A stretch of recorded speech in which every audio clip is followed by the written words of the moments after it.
Hey there, sleepyheads. Welcome back to the channel. Before we drift into tonight's tale of the music of Ooh, I'd love to know where in the world are you watching from tonight? And what time is it for you right now? Drop it in the comments below. It's always magical seeing how far and wide this sleepy little community reaches. All right, lights low, blankets up. Let's begin. There's a kind of silence that lives at the edges of the land of Ooh. Not an empty silence, but one that hums softly like the air is breathing. If you listen closely, beyond the rustle of grass and the sigh of distant clouds, you can almost hear it. A quiet heartbeat, deep beneath the soil and the sea, steady and ancient. It's not the sound of any one creature or kingdom. It's the song of the land itself. Long ago, before there were candy people or tree houses, before Finn's laughter echoed across the hills, Ooh was still learning how to sing again. The world had ended once the mushroom war burned through music, turning melody into static, leaving the air heavy and still. But time, as it always does, began to heal. And in that healing, the first sounds returned. The drip of thawing ice, the whisper of vines pushing through rubble, the faint, almost sorrowful hum of wind moving through the hollow ribs of forgotten machines. These were the first notes of Ooh's rebirth, unintentional, uncomposed, but filled with life. Imagine wandering through that early silence, cities half buried, towers leaning like frozen sentinels, and between them, soft vibrations. The world remembering itself through sound. Every breeze carried the echoes of what once was a lullaby made of ruin and renewal. Over time, this natural rhythm became something more. The land began to pulse. Each region found its own voice. In the Fire Kingdom, the air crackled with percussive pops like drums forged from heat. In the Ice Kingdom, the wind sculpted music from shards of crystal, a melody that shimmered as it moved. The Candy Kingdom buzzed with gentle hums sugar, bubbling like soft chords. Even the Nightosphere had its rhythm, a deep and distant rumble that sounded almost like the bass line of the underworld. Ooh is not a silent world. It's alive in tone and vibration. Every kingdom, every forest, every mountain carries its own theme. Sometimes that music hides in plain hearing, in the flap of Jake's stretching limbs or the patter of rain on the treehouse roof. Other times it's more subtle, only felt, never heard. Have you ever noticed how every Adventure Time moment feels almost like a song? The pauses, the laughter, the way emotions seem to swell like a chorus. It's because the world itself is musical. Everything in Ooh moves to rhythm, from the flow of magic to the beating of a hero's heart. When Finn hums quietly while patching a hole in the house, he's unknowingly matching the tempo of the forest around him. When Marceline strums her bass near a frozen lake, the ripples on the surface vibrate in harmony. Even Princess Bubblegum's lab machines beep in careful, melodic patterns, scientific, but never truly mechanical.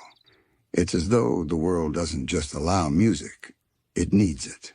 In this way, Ooh remembers what humanity once forgot, that music is not a luxury or an art form alone, but a fundamental force of nature. The same way gravity pulls, melody binds. Each note that passes through the air is like a small act of creation, keeping the world awake, alive, and dreaming. And perhaps, somewhere in the unseen folds of time, the first melody was born not from an instrument or a voice, but from the earth itself sighing after centuries of silence. The first song of Ooh wasn't sung, it was felt. A vibration beneath the ruins, a sound that rose like dawn. Even now, if you were to wander through the quiet plains at night, you might still sense it. That soft, patient rhythm underfoot. The hum of something ancient, still breathing. The quiet heartbeat of the land. It's gentle, slow, and endless. A lullaby that's been playing since before the first adventurer took their first step. Every hero's song, every tear shed, every laugh shared, all of them.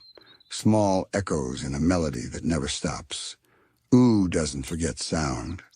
It collects it, layers it, folds it into the soil and sky. The world listens, always. And as ages passed, creatures began to join the song sometimes without realizing it. They sang to fill their loneliness, to celebrate, to grieve. Little by little, the land's quiet heartbeat began to harmonize with those who lived upon it. From then on, music became the bridge between people and place, between the living and the long gone. In that harmony, Ooh found its balance, and in that balance, something beautiful began to happen. The world stopped feeling like a broken instrument and began to sound like an orchestra learning to play again.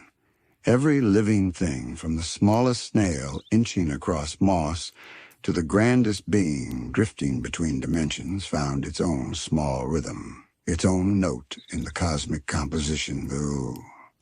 The early creatures didn't always understand it, but they felt it. The deer that stepped softly through fields could sense the tempo of the earth beneath their hooves. The trees, ancient and half-conscious, leaned together when the wind changed, creaking in harmony like wooden choirs. Even the stars had their song, not something the ear could hear, but something the heart could. They pulsed gently, sending out waves of invisible sound that brushed across sleeping valleys. And so Ooh became a place where music wasn't separate from life, it was life. Every day, every cycle of night and dawn, played like a verse in an endless song. The seasons themselves formed a kind of melody.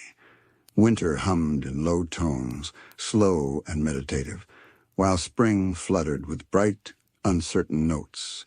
Summer rose like a crescendo loud and full of laughter, and autumn faded back into a gentle refrain. Some say this music came from the mother mushroom, the mysterious root of life that survived the war.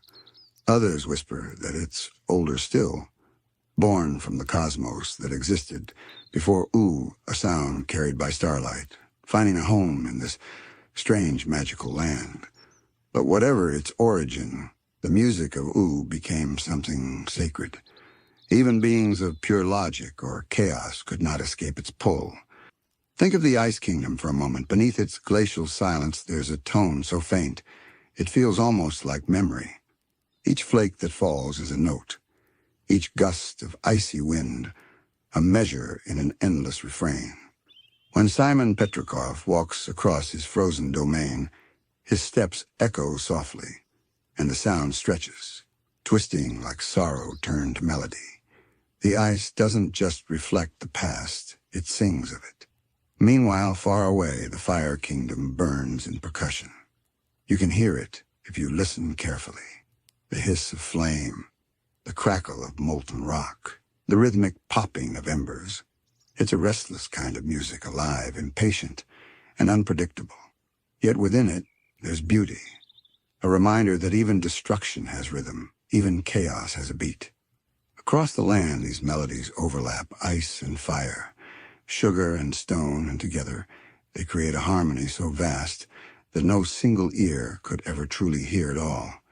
It's the kind of music you only sense when the world grows still, when the sky turns violet and the horizon glows like the last ember of a dream. Sometimes you can hear the echoes of this harmony in the background of Finn and Jake's adventures. A stray chord when they discover something ancient. A quiet hum when they rest under the stars. The show itself breathes with that rhythm, not just as sound, but as feeling. Every pause, every silence carries intention. Because in Ooh, even silence isn't empty. It's full of quiet meaning. There's a theory whispered among scholars of old Ooh that the world was healed not by magic, but by sound. That after the Great War, when reality fractured and magic returned, the vibrations of music reconnected the broken threads of existence, as if the universe itself remembered its original melody and began to hum it again, gently stitching the pieces back together. Maybe that's why certain songs in ooh hold power beyond explanation. Why a lullaby can calm a storm. Why a hum can awaken a forgotten memory. Perhaps every melody is an echo of that first world-healing song, a reminder that even in ruin, harmony can be found. Close your eyes for a moment and imagine standing on a quiet hill at dusk. The air cools, the sky deepens. Somewhere in the distance, water flows, and the faint call of a creature drifts through the wind.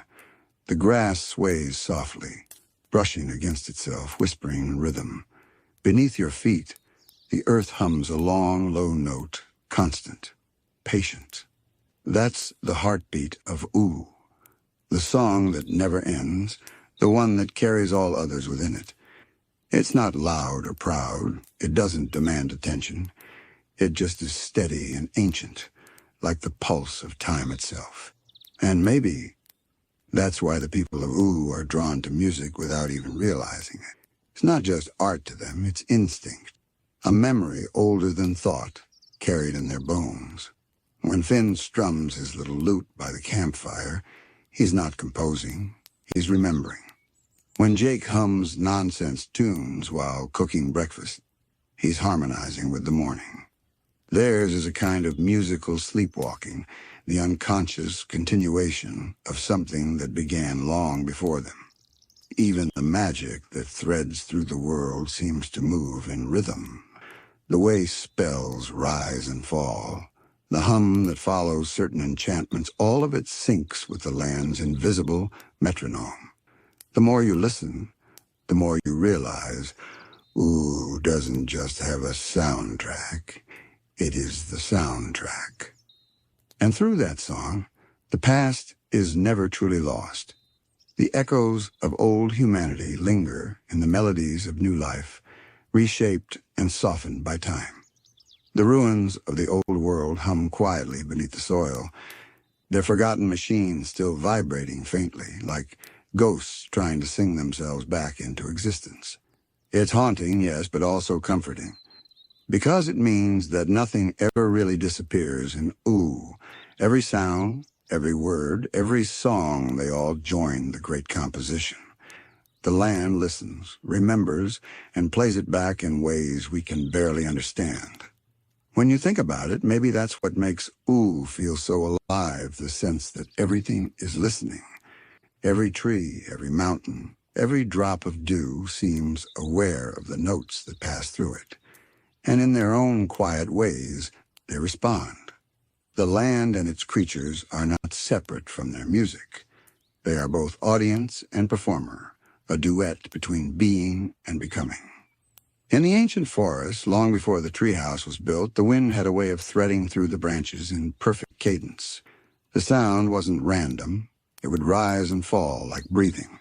Sometimes, when the moon was full, travelers swore they could hear harmonies, whole choirs of trees murmuring together, their leaves trembling like strings on an unseen harp.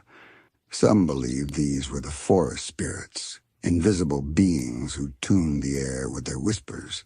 Others thought it was just the natural song of the world, too vast and subtle for mortal minds to fully grasp. And perhaps both were right. In ooh, the difference between spirit and nature is only a matter of how deeply you're listening. Then there were the oceans, vast, shimmering and strange. Beneath their surface, entire symphonies unfolded every day. Whales sang in tones that rolled like thunder over the seafloor. Ancient fish clicked in bright staccato, and waves crashed against coral reefs that chimed like bells. Even the currents had rhythm. If you stood by the shore long enough, you could feel their pulse echoing through the sand, matching your heartbeat, pulling you gently toward the rhythm of the sea. Ooh was a world rebuilt from fragments of something older, something broken, yet instead of hiding its scars, it sings through them. The rusted towers that pierce the clouds hum when the wind passes through their hollow frames. Old power lines, still strung across forgotten valleys, buzz faintly at dawn. And in those places where nature and technology overlap, where moss grows over circuits and vines wind through ancient steel. The result is a harmony unlike any other. The hum of electricity and the sigh of leaves merge into a strange and beautiful chord, a sound that seems to say, "We are one now." It's in those moments that the land feels most at peace, where magic, nature, and remnants of humanity coexist in resonance. Nothing forced, nothing competing, just sound folding into sound. And perhaps that's what drew the first adventurers, long before Finn and Jake's time. The wanderers who roamed Ooh weren't just searching for treasures or lost knowledge, they were following echoes. Following the song, the same melody that still hums in the background of every story we've come to know. The world of Ooh doesn't have composers in the traditional sense. Its songs emerge from life itself, spontaneous, raw, and honest. When a bird calls in the distance, something in the hills answers. When a candy citizen hums a happy tune on their way home, the air carries it gently to the next town. When flame flickers, when ice cracks, when flowers bloom, every act, every shift produces music. It's as though creation itself has rhythm. And within that rhythm, emotion finds its shape. Joy doesn't simply glow, it sings. Grief doesn't just ache, it resonates. In Ooh, even sorrow has melody soft and lingering, like a lullaby played from behind closed doors.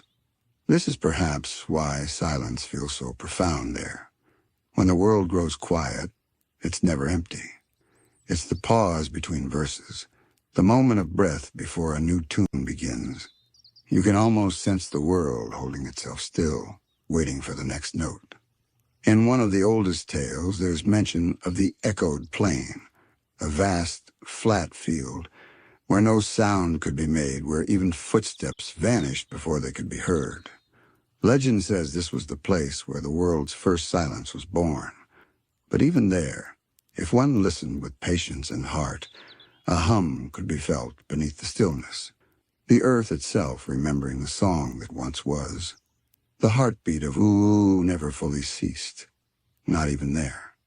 The same heartbeat travels everywhere, through every creature, every element, every soul. It binds them together, an unseen current running beneath all stories and songs. Sometimes it reveals itself in ways small and fleeting, a single chime in the wind, a spark in the flame. Other times it swells into moments so powerful that they feel almost divine. Think of the times Finn's courage stirred the world around him, how the land itself seemed to sing in response.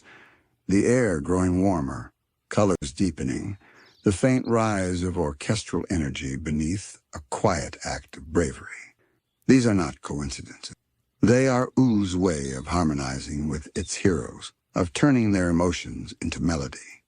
Even the villains have their own themes, darker but not devoid of beauty. The Lich's voice, deep and droning, is its own dreadful music, a dirge echoing from the void. But it still belongs to the same song. In a strange way, even destruction contributes to Ooh's balance. For without contrast, harmony could not exist. And that's what makes Ooh's music eternal. It embraces everything, the bright and the broken, the laughter and the grief. It doesn't choose sides. It listens, absorbs, transforms. In that way, Ooh is both composer and composition, forever improvising, forever changing, yet always familiar. If you close your eyes now, you might almost hear it. The way the wind outside your own window hums in key with distant traffic, or the faint rhythm of your own breathing aligning with something beyond you. Maybe that's the echo of Ooh, seeping into our world. Or maybe it's the same song, continuing somewhere else, waiting for dreamers to listen. And as we drift further into this night's story, we'll begin to follow that rhythm from the land itself to those who gave it voice, from the quiet pulse of the earth to the melodies born from hearts that dared to sing. There's a moment, somewhere between waking and sleep, when the mind begins to drift, and in that drifting, the world seems to hum a little differently. The sounds of the room, the rustle of fabric, the gentle ticking of a clock they begin to align, like notes finding their place in a song you didn't know you were part of. That's what the heartbeat of ooh feels like. Not something loud or clear, but something that waits beneath awareness. A music that finds you only when you stop searching. In the oldest corners of ooh, where ruins have surrendered to moss and moonlight, travelers sometimes speak of hearing strange harmonies carried on the wind, soft voices without words, weaving in and out of one another like water through reeds. They say the voices belong to memories, echoes of a time before the war, when humans still built and dreamed and sang. The land absorbed their sound as it did everything else, keeping it safe for an age that might someday listen again. You can almost imagine it a field of broken stone glowing pale in the night, the air trembling with unseen song. It's not haunting in the way of ghosts, but in the way of something remembered by the world itself. The ground remembers laughter. The rivers remember names. The sky remembers the way humanity once filled it with hope. And in the silence between those memories, ooh hums its promise that no sound of love or life ever truly vanishes. This is why, even in its strangest corners, the land always feels alive. The dungeons echo not only with danger, but with rhythm-dripping water forming its own time signature, wind threading through chambers like flutes of stone. Even the dark places have music, waiting for someone to listen with the right kind of quiet. When Finn and Jake first began their adventures, they probably never realized how deeply they were part of that rhythm. Every laugh they shared, every victory cheer, every soft moment of reflection, all of it, folded seamlessly into the world's endless composition. Heroes in who don't just act, they resonate. Their courage sends ripples through the melody of existence, shifting the tone of the land itself. And ooh responds in kind. When joy fills the air, the trees seem to dance a little brighter. When grief hangs heavy, the sky grows still, as if the world itself holds its breath in mourning. It's not magic in the usual sense, not spells or sorcery, but a deeper enchantment. Empathy woven into reality. The world feels its inhabitants, and in return, they feel it. Some of the oldest magical beings know this intimately. The elementals, for instance, embody pure musical essence. Flame Princess doesn't just burn. She vibrates at higher pitch, her anger and warmth creating a resonance that changes everything around her. Slime Princess moves in fluid rhythm, her laughter bubbling like a melody. Even the ice elemental's magic sharp and crystalline rings like glass bells in the thin, cold air. They don't control music. They are music, each one a distinct chord in the spectrum of ooh's creation. Then there are the quiet beings, the ones who never speak, but whose very existence hums with power. Gunther's odd little squawks, the strange hum of the cosmic owl's wings, the serene vibration that follows the passing of the time room, all of them pieces of the same soundscape. Together, they form the cosmic harmony that stretches from the smallest ant to the infinite stars above. If one were to listen to all of ooh at once, every buzzing bug, every ripple of flame, every soft sigh of the wind, it might be too much for the human ear. The sound would overwhelm, transcending melody or rhythm, becoming something more like emotion than tone. But if you could feel it instead of hearing it, you'd recognize it immediately. It would feel like peace, like the moment before sleep when everything around you seems perfectly still and yet deeply alive. That's the secret heartbeat that connects all things.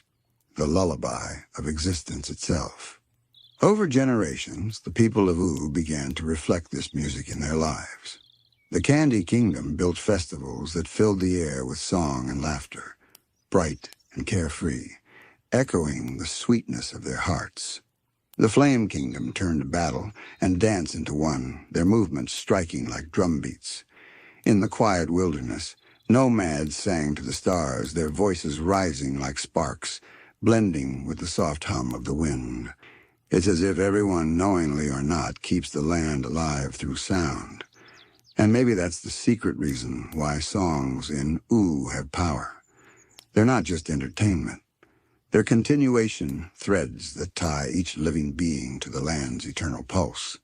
When someone sings, the world listens. When the world sings back, life continues. And though ages may pass and heroes may come and go, the heartbeat never fades. The music may change, new instruments, new voices, new dreams, but the rhythm remains. It's patient, timeless, and impossibly kind. It waits beneath every footstep, every word, every sigh. So as we linger here at the edge of night, imagine standing on a hill in the quiet center of Oo. The stars above are pulsing gently. The wind is warm and slow. Beneath you, the ground hums not loudly, but enough to feel through your bones. You close your eyes, and in that stillness you hear it. A low, steady rhythm, the world's ancient lullaby. That is the sound that carries through every story we'll explore tonight, from the soft songs of friends and lovers to the haunting notes of memory and time, the heartbeat of the land that holds them all together, the quiet reminder that even in endings there is music, even in silence there is song. And with that gentle rhythm beneath our thoughts, we drift deeper into the melodies of Oo toward the songs born not from the land, but from the hearts that call it home. If the heartbeat of the land is the melody that keeps Oo alive, then the songs of friendship are the bright, spontaneous notes that dance above it. They're the laughter in the quiet, the rhythm of steps across meadows, and the hum that fills the spaces between words. In Oo, friendship itself seems to carry its own soundtrack, unplanned, unpolished, but deeply real. Finn and Jake are perhaps the purest embodiment of that. Their music is not one of grand orchestras or carefully written verses. It's the kind of tune that happens naturally, the kind you sing when your heart is too light to stay silent. You can hear it in the way Jake scat sings nonsense while cooking bacon pancakes, or in the way Finn strums his little lute under the stars, not because he's trying to perform, but because it feels good to let sound drift into the air. Their songs don't need to be perfect. They're honest.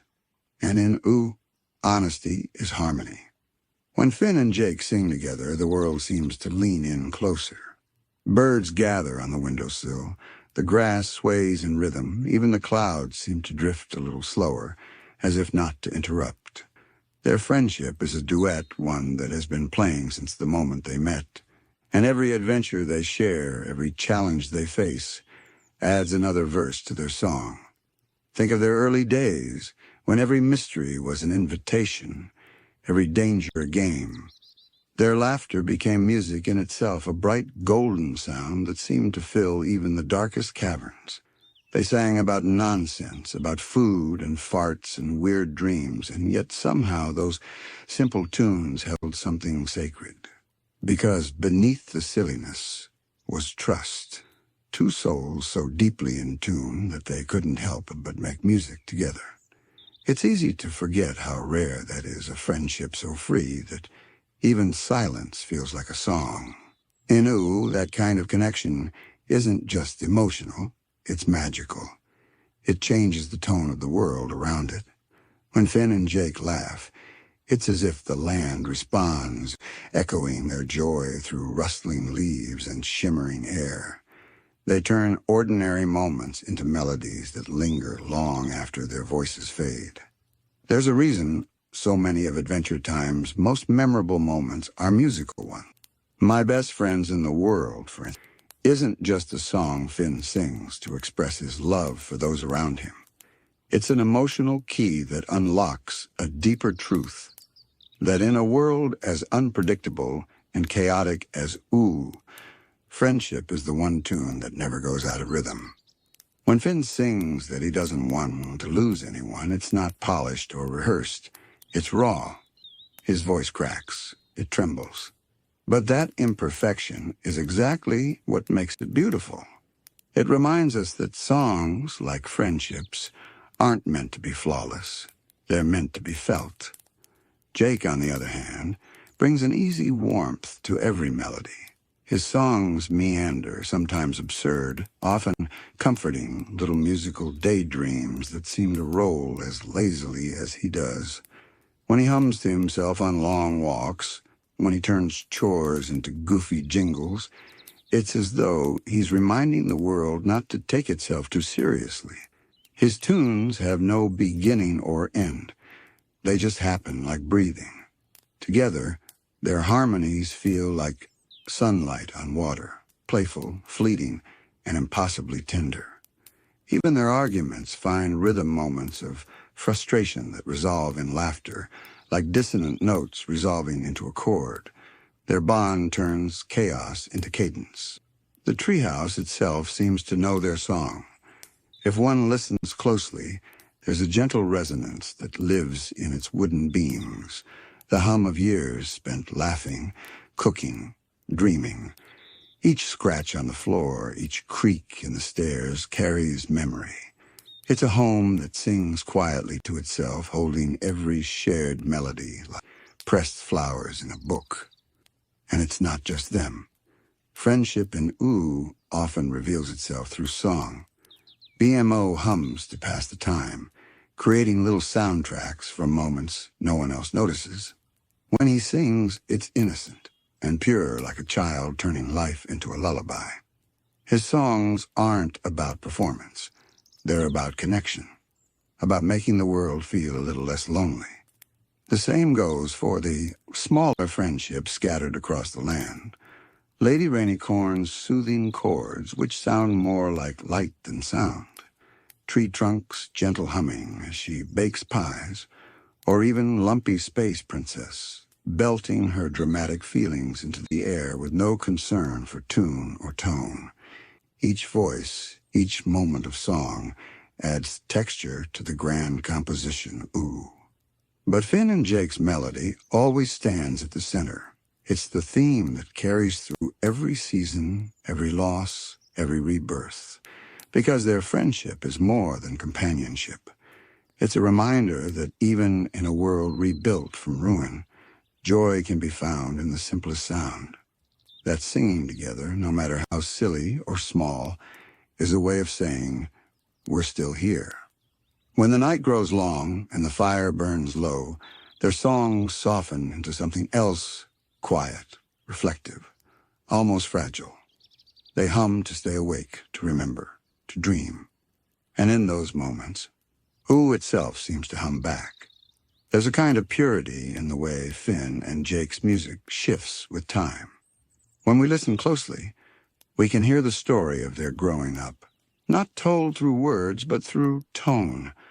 Early on, their melodies bounce and tumble, full of laughter and fearless joy. But as the years drift by, their songs begin to change. The notes grow softer, slower, more reflective. They no longer sing just to fill the silence, they sing to understand it. One of the most touching things about Adventure Time's music is how it grows with its characters. The carefree strumming that once carried them through battles and quests slowly gives way to quiet lullabies under fading sunsets. It's as though Ooh itself matures with them. The rhythms of adventure give way to the hum of memory.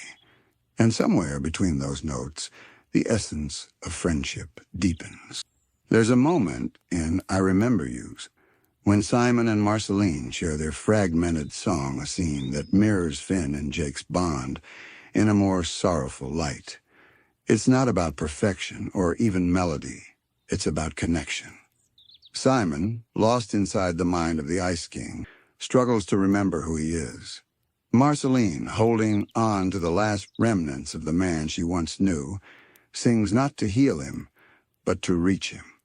The song becomes a bridge, delicate, trembling, but powerful enough to carry love across madness. That's what music does in Ooh. It carries emotion across impossible distances, from the cheerful chaos of Finn and Jake's adventures to the quiet heartbreaks that linger at the edges of the world.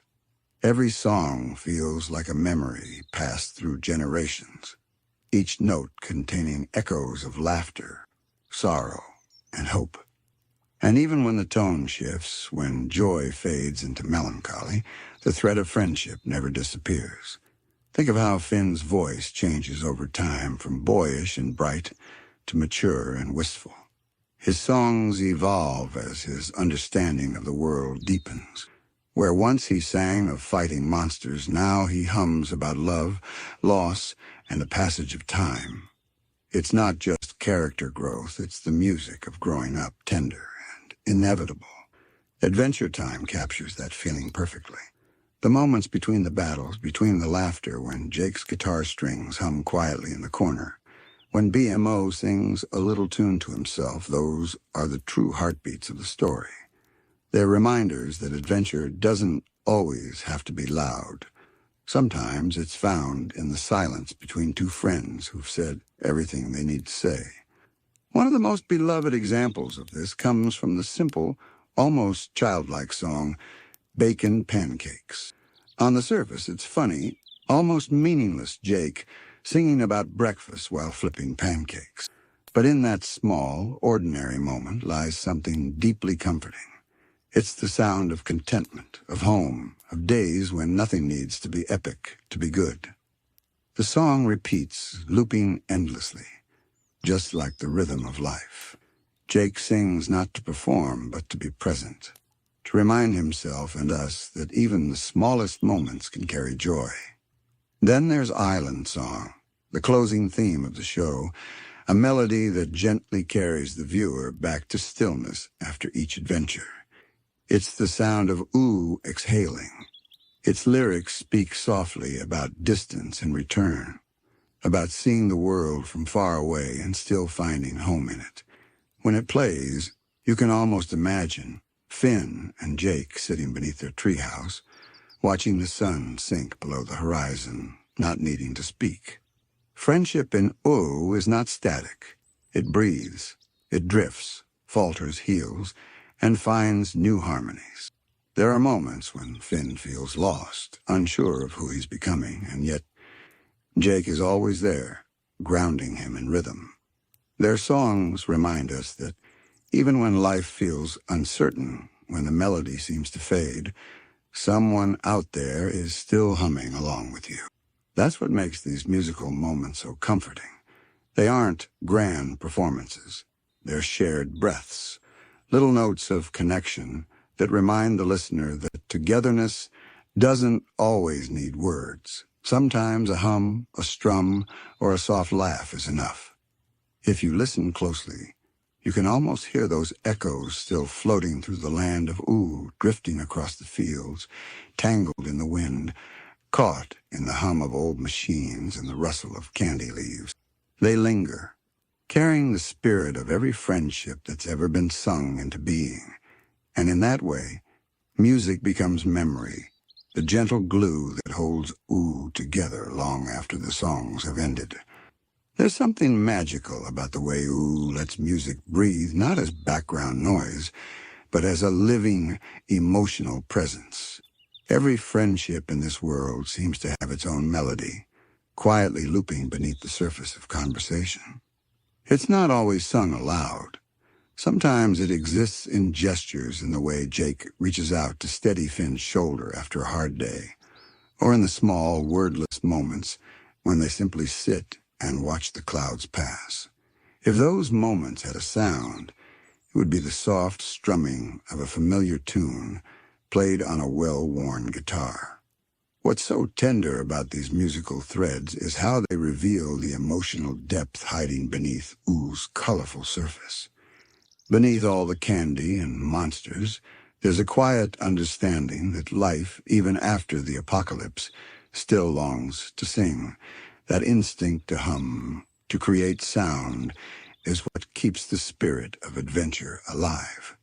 Think of the times when Finn finds himself lost, not in battle, but in feeling, when he's grappling with identity, with heartbreak, with growing older. In those moments, his songs take on a fragile, searching tone. They stop being about slaying evil and start being about finding meaning. In All Gummed Up Inside, Finn sings from a place of hurt, not to anyone in particular, but to release something heavy. His voice wavers, cracks, but stays gentle. There's pain in his melody, yet it never turns bitter. It's the sound of a boy trying to understand the shape of love. Jake, meanwhile, stays anchored in warmth. When Finn's songs wander into uncertainty, Jake's tunes pull him back to center. His little musical jokes, his lazy hums, his easy rhythm, they're like sunlight spilling across a room. He doesn't always say the right thing, but he doesn't have to. His music speaks for him, reminding Finn that not everything has to be figured out right away. That sometimes all you need is a tune to hum while things heal. Together their duets become a balance between wonder and wisdom. Finn's curiosity and emotion meet Jake's calm and humor, and what comes out is something beautifully human. Adventure Time captures that balance so naturally that it never feels forced. Their songs seem to rise and fall with the rhythm of life itself, unhurried, gentle, full of small imperfections that make them real. Even outside their friendship, the world of Ooh seems to respond to their melodies. When Finn sings to the Flame Princess, the air itself seems to flicker and sway, carrying heat and longing in every note. When he and Marceline play together, the music feels electric, alive with shared pain and understanding. These moments remind us that friendship isn't limited to laughter. It also includes shared silence, shared wounds, and the courage to face the past together. Marceline's presence adds a new texture to Ooh's songbook, a deeper, more haunting harmony that blends beautifully with Finn and Jake's bright tones. Her music is older, heavier, shaped by loss and memory. Yet when she joins them, something gentle happens. Her melancholy doesn't overpower their optimism. Instead, it completes it. It's as though their friendship helps her remember what joy sounds like, while her songs teach them what depth feels like. Together, they create a sound that belongs entirely to Ooh, a melody both joyful and sad, like sunlight filtering through old stained glass. Sometimes that's what friendship really is, a shared song between different hearts, each one bringing its own tone. Finn, Jake, and Marceline together form a trio that mirrors the balance of life itself. The bright, the calm, and the bittersweet, all moving in harmony. When they sing together, it feels like the world is watching quietly, listening. Even the hills and rivers seem to slow. The stars blink a little softer. The music of Ooh in those moments becomes something cosmic, as if the universe itself recognizes the sound of friendship and leans closer to hear it. There's an especially touching feeling that comes at the end of certain episodes when the action quiets, the laughter fades, and a gentle song carries the story to rest. Sometimes it's just a hum, sometimes a few words, but it always feels like a lullaby, not only for the characters but for us watching. A reminder that every adventure, no matter how wild, ends in stillness, and in that stillness the bond between friends becomes clearer than ever. Because in Ooh, friendship is not a straight line. It rises, falls, shifts in rhythm, and yet somehow remains unbroken. The songs of Ooh capture this truth that love and loyalty are living things, always growing, always reshaping themselves into new melodies. Even after arguments, even through time and loss, the tune always finds its way back home. When you think about it, the true adventure of Ooh isn't the battles or the quests. It's this music, this endless duet of souls learning, forgiving, laughing, and beginning again. And maybe that's why the land of Ooh feels so alive, because beneath its colorful chaos, every creature, every friend, every memory is quietly singing the same song, one of connection, one of belonging. If we listen closely, the songs of Ooh reveal something profound, that music in this world isn't just an art form. It's the language of the soul. Every friendship, every bond, finds its way into melody sooner or later. And the more we listen, the more we realize that these songs are not just expressions of joy or sadness. They're the very threads that hold life together after everything else has fallen apart. When Finn and Jake sing, they're not only creating music, they're remembering what it means to feel. In a world built atop the ruins of another, music becomes a way of keeping humanity alive. The Great Mushroom War might have silenced the world once, but its children, the people of Ooh, filled it with sound again. Not through machines or symphonies, but through simple, honest voices. Think about that. Every melody we hear in Adventure Time comes from something deeply human. It's raw and heartfelt, untouched by perfection. Whether it's Marceline's lonely songs echoing through her cave, BMO's cheerful beeps turned into lullabies, or Jake's sleepy guitar riffs drifting through the evening air, each carries a fragment of the same truth. That sound can heal. That music is memory that refuses to die. And that's what makes Finn and Jake's songs so special. They remind us that friendship, like music, doesn't have to be grand to be meaningful. It can be silly. It can be soft. It can even be wordless. What matters is that it's shared. The way they sing together feels effortless, as if the universe itself hums along, grateful for the harmony. There's a particular kind of quiet magic in the episodes where the world slows down when Finn is older, his voice lower, his thoughts deeper. The music changes too. The childish jingles give way to reflective chords, the kind that linger long after the final note fades. It's a subtle transformation, but it mirrors the way all friendships evolve. They begin with laughter and play, but with time, they grow into something quieter, something rooted in trust and understanding. Even the land seems to respond to these emotional rhythms.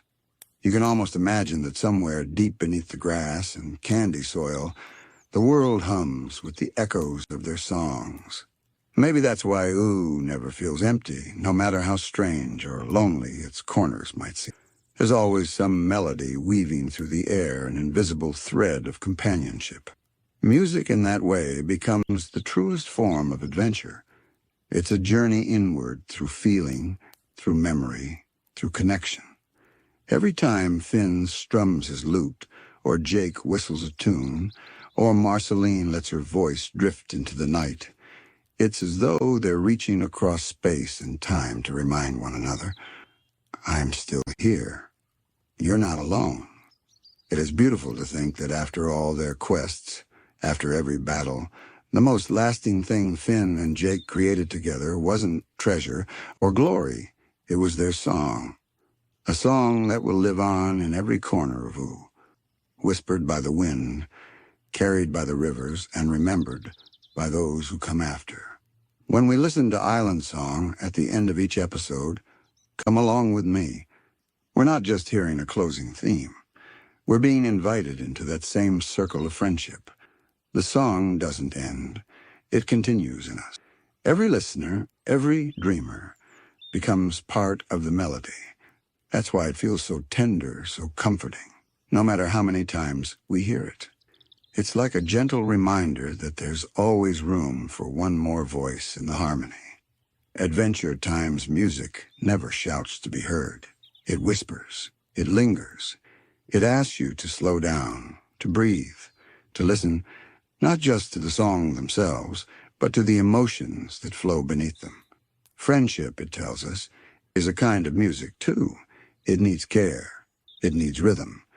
And sometimes it simply needs silence, the quiet space between notes where trust is built.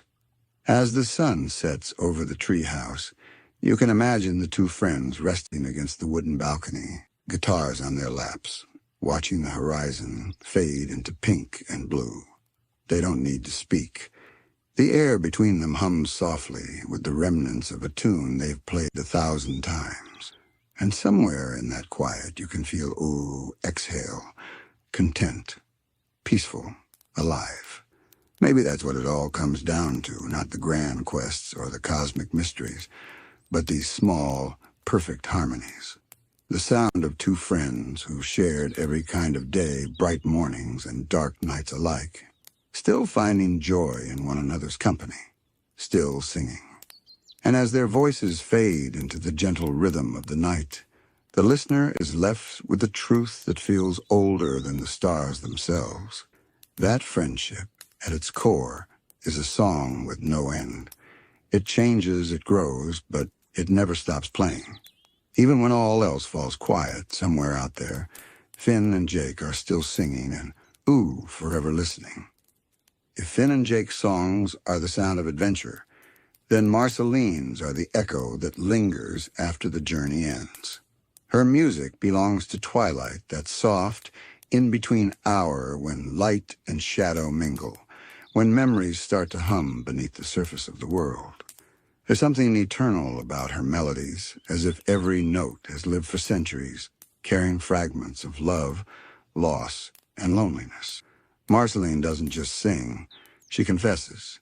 Her songs are conversations with ghosts, sometimes literal ones, sometimes the quieter kind that live in her heart. When she strums her red bass under a silver sky, you can almost feel time bending around her. Every vibration feels heavy with history, like an old photograph that's been touched too many times. Unlike Finn or Jake, who sing to celebrate the present, Marceline sings to make peace with the past. Her voice carries a sadness that never fully fades, but within that sadness lies something strangely comforting. It's as if she understands that pain, when turned into music, becomes something beautiful. It doesn't disappear, it transforms. You can hear that transformation in her earliest songs. Take I'm Just Your Problem. It begins as anger, sharp and defensive, but beneath it lives a yearning so human it hurts. Marceline isn't just lashing out, she's trying to be understood. Her words tremble with the frustration of someone who has been unseen for too long. Yet even in her fury, there's melody proof that she still wants to connect, even when she doesn't know how. Her songs often sound like diary entries left open on the windowsill, pages fluttering in the wind. They're raw, unfiltered, honest to the point of pain. And that honesty is what makes them powerful. In Ooh, where magic can reshape the land itself, Marceline's greatest magic has always been her vulnerability. She lets her sadness breathe. She lets it sing. That's what makes her presence so mesmerizing. She embodies the emotional depth that runs beneath Ooh's colorful whimsy. She is both ancient and childlike, powerful and fragile. Her music reminds us that immortality doesn't mean freedom from grief. It means carrying it long enough to find beauty within it. There's a certain stillness in the way she performs. She doesn't demand attention. She draws it gently, like a flame pulling in moths. Her songs seem to drift from another time, echoing across centuries of silence. When she plays alone, her notes feel like ripples, spreading across a dark lake, delicate, mournful, but full of life just beneath the surface. And maybe that's why her music feels so human, even though she isn't. Not entirely. Marceline has lived through the world's ending and its rebirth. She's seen love turn to dust, watched friends fade, and yet she still sings. Not to relive the pain, but to keep it from consuming her, to give it a voice, a shape, a place to rest. In a strange way, her songs are like small shelters, emotional spaces where feelings that have nowhere else to go can finally sit down and breathe. They remind the listener that sadness isn't something to hide from.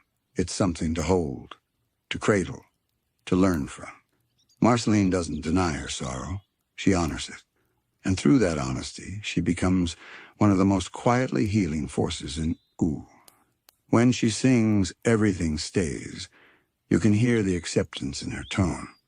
The song is soft, almost lullaby-like, yet its meaning runs deep. The change is constant. But so is continuity.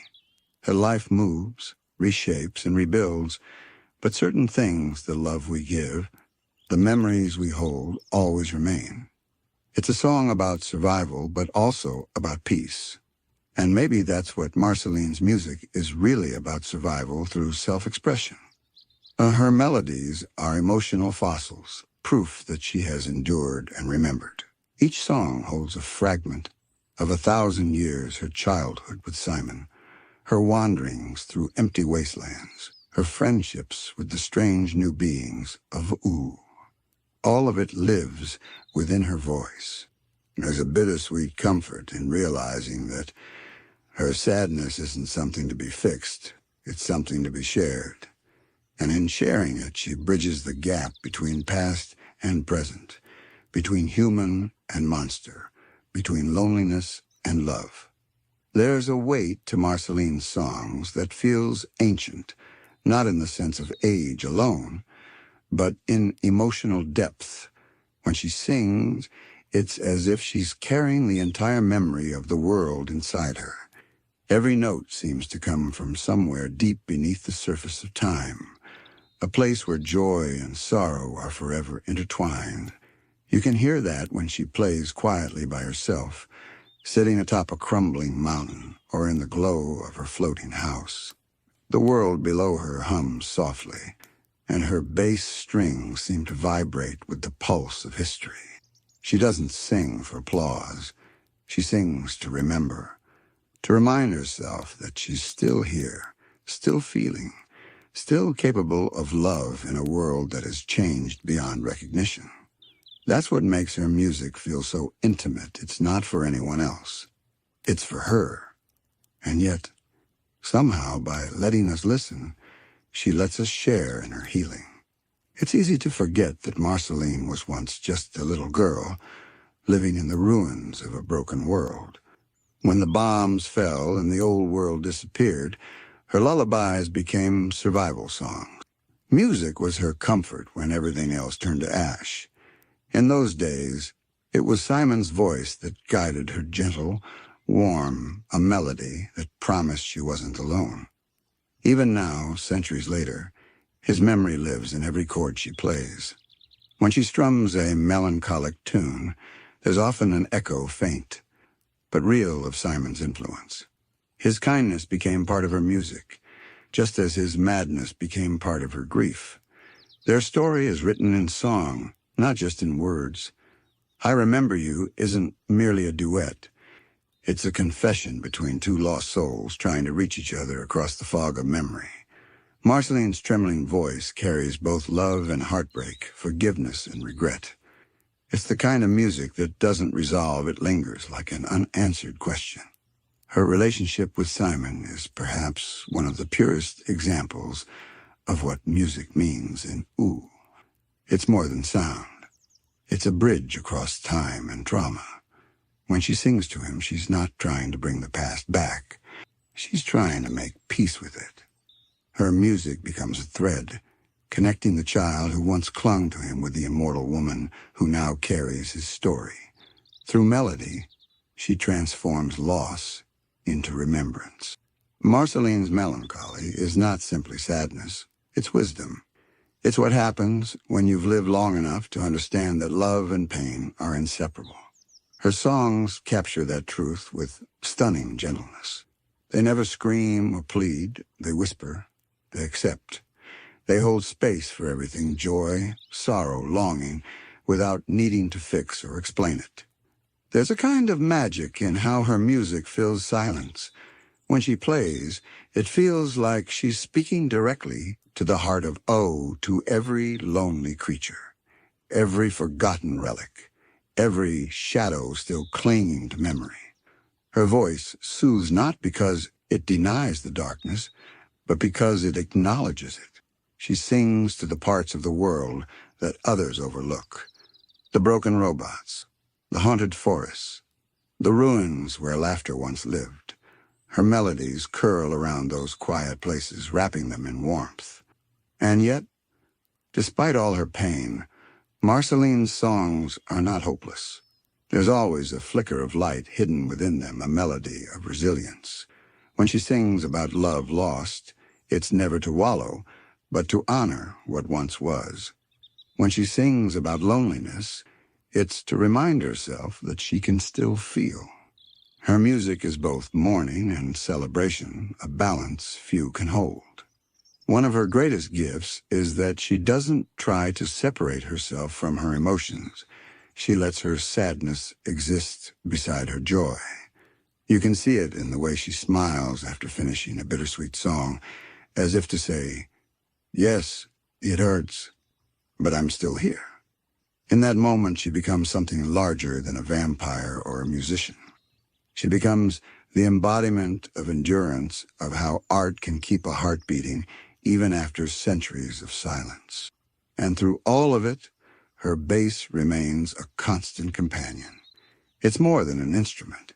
It's her voice, her shield, her oldest friend. Its deep tones match her mood, perfectly grounded, steady, but capable of great emotion. When she strums, the air itself seems to shift, heavy and electric. It's as if her music reshapes the very atmosphere around her, turning sorrow into something luminous. Sometimes you can tell what kind of night it is just by the way Marceline plays. When the moon is full and soft, her songs carry a wistful peace, like the world is exhaling with her. But when the air feels heavy, when memories stir, her music grows slower, deeper, the kind that seeps into your bones. You don't dance to those songs. You drift with them. In a land so colorful, so wild, it's rare to find stillness. Yet when Marceline sings, everything around her seems to pause. Even the candy kingdom's buzz quiets down, as if every living thing knows instinctively to listen. There's a respect in that silence, not out of fear or fame, but reverence. Her music carries truth, the kind that doesn't demand attention, but earns it. What's fascinating is how her sadness never consumes her creativity. Instead, it fuels it. Her pain becomes the brush, her melodies the canvas. Each song is a reflection of the centuries she's lived, fragments of heartbreak, moments of laughter, flashes of absurdity. It's never all tragedy. Sometimes she sings something playful and teasing, especially when she's around Finn or Jake, plucking quick riffs that make them grin. But even those lighter tunes carry a bittersweet shimmer beneath the humor, like the faint taste of memory you can't quite name. It's easy to forget that she's a vampire, that she's technically undead. But her music, paradoxically, feels more alive than almost anything else in Ooh. It's pulsing, breathing, full of longing. It reminds us that immortality isn't freedom, it's endurance. Every song is a small rebellion against the weight of forever. When Marceline sings, she's saying, "I'm still here, still feeling, still changing." That's what gives her art its depth. It's the sound of someone refusing to turn to stone. There's a quiet tragedy in being an observer of time. Everyone she loves changes, fades, or moves on while she remains. That ache filters into her music not as bitterness, but as acceptance. You can hear it in songs like Everything Stays, where she gently tells us that even when things seem lost, they're never truly gone. The world shifts, seasons pass, but traces remain. The melody moves like water patient, inevitable, comforting. Everything stays right where you left it, she sings softly. Everything stays, but it still changes. Those words hold an impossible kind of peace, the understanding that life's beauty comes from its impermanence. It's a lullaby for both the living and the timeless. When you listen closely, you realize Marceline isn't mourning the past. She's learning to live alongside it. Her songs also act as a mirror for the audience. They make us reflect on our own memories, the people we've lost, the moments we wish could have lasted a little longer. There's a strange comfort in that shared ache. In Ooh, everyone carries a little sadness, even amid the candy-coated chaos. Marceline just gives that sadness a melody, a shape we can hold without fear. You can almost imagine her flying over the quiet plains at dusk, her bass slung across her shoulder, the last light of day stretching behind her. She hums something soft to herself, a tune that no one else will ever hear, meant only for the sky.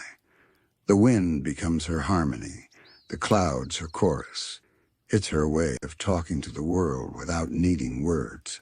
And sometimes she sings to the ghosts of her own memories, not haunting ones, but familiar presences. The child she once was, the people she's met and lost, even Simon, somewhere far beyond her reach. Through her songs, she keeps them close. Music is her way of keeping love alive, even when time says it shouldn't be. Marceline's melancholy doesn't isolate her, it connects her. Finn feels it too, though he doesn't always have the words.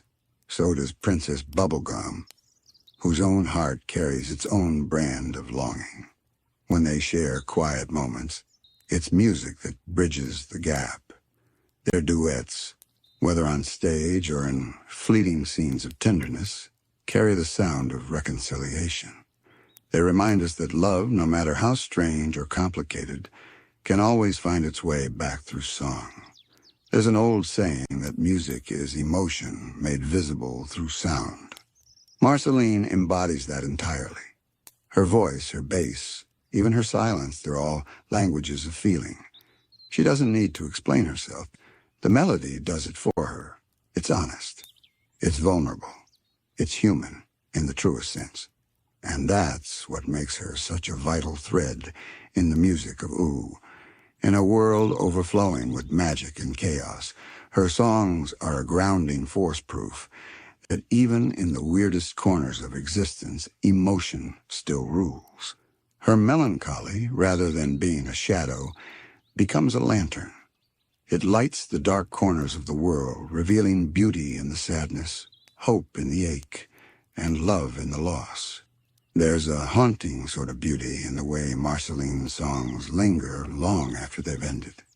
Even when the notes fade, something in the air keeps vibrating a resonance that feels alive. Maybe it's because her music isn't meant to just be heard. It's meant to be felt.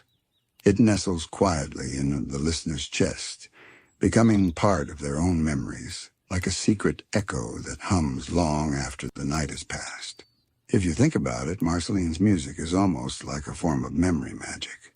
It doesn't cast spells in the traditional sense, but it changes things all the same. It softens people, reminds them of who they were. There's power in that, not destructive or commanding, but deeply healing.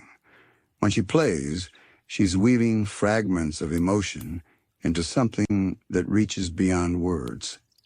That's the true magic of Ooh's music. It doesn't rely on sorcery, it relies on feeling. Her bass, that familiar red axe, holds as much history as any enchanted object in the land of Ooh. It's more than an instrument, it's a diary carved into wood and string. Every scratch, every dent tells a story. When she strums it, she's not just making sound, she's unlocking time. The same way she might recall a memory through an old photograph, Marceline recalls her life through sound. Each note pulls something from the depths, a forgotten night, a friendship long past, a moment of laughter echoing through an empty house. You can almost see her sitting in her cave-like home, surrounded by relics of lives once lived. The glow of her bass lights the walls, casting red shadows that sway to the rhythm. Sometimes she plays for herself, and other times for the quiet ghosts that dwell in her mind. It's in those solitary sessions that her music feels the most raw, stripped of any pretense. Just her, the silence, and the pulse of her heart through her fingertips. It's no coincidence that Marceline's songs often emerge at turning points in Adventure Time's story moments of vulnerability, healing, or revelation. Her music becomes a kind of emotional compass for the show itself, marking when something truly matters. I'm Just Your Problem, for instance, isn't just a song about conflict. It's a confession wrapped in frustration. The melody begins like defiance, but by the end, it's heartbreak disguised as sarcasm. Every lyric carries a history that can't be fully explained, not just for Marceline and Bubblegum, but for anyone who's ever loved someone imperfectly. And then there's Remember You, that quiet, devastating duet between Marceline and Simon Petrikov. It's a song that feels like the soul of the entire series condensed into a few trembling verses. A vampire and a man slowly losing his mind, holding on to the last thread of recognition through melody. The way their voices intertwine is fragile. Hers aching feels like a memory struggling to stay alive. It's a song about loss, but also about endurance, about love persisting even when reason fades. When Marceline sings, "Please forgive me for whatever I do," it's not just an apology, it's an act of mercy both toward Simon and herself. It's the sound of someone accepting that love, even when fractured by time and madness, still matters. That music, more than anything, can bridge the impossible. And perhaps that's what makes Marceline's Melancholy so sacred. It doesn't wallow, it transforms. Her sadness becomes a vessel for connection, carrying her across centuries, across memories, across the thin veil between past and present. Inu, where magic is everywhere, hers is one of the few forms that remains truly human. As we listen, her songs start to feel like lullabies for the forgotten, for anyone who's ever felt alone, misunderstood, or out of place. They remind us that pain isn't something to flee from, but something to listen to. Because within sorrow, there's always a quiet kind of wisdom. Marceline teaches us that to live a long life, you have to make peace with your ghosts, not banish them. Even her silence sings. When she simply sits beside the fire, staring at the embers, the absence of sound feels heavy but comforting. It's as if she's teaching us how to sit with our own quiet, to breathe into it, to find beauty in the stillness. The melancholy she carries is not a burden, but a balance, a reminder that love and grief are two sides of the same soft coin. As night falls across U, you can imagine her floating above the landscape, bass on her back, eyes half closed. Below her, the world glows with tiny fires and flickering lights, lives still being lived. She hums a tune carried by the wind, and for a moment, it feels like the whole land is breathing in rhythm with her. Her song drifts across forests, ruins, candy towers, and snowy peaks. It touches everything, reminding even the strangest corners of U that there's beauty in feeling deeply, that sadness is just another form of love wearing a quieter face. And as her final notes fade into the starlit air, you can almost hear her whisper to the night, a thank you, perhaps, or just a sigh of peace. Her melancholy, eternal yet ever-changing, becomes part of the world's own music, the quiet heartbeat of emotion that keeps U alive.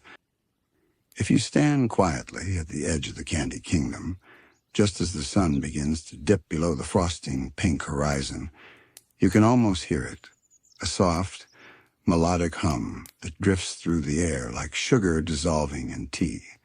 It isn't a song in the traditional sense, not quite.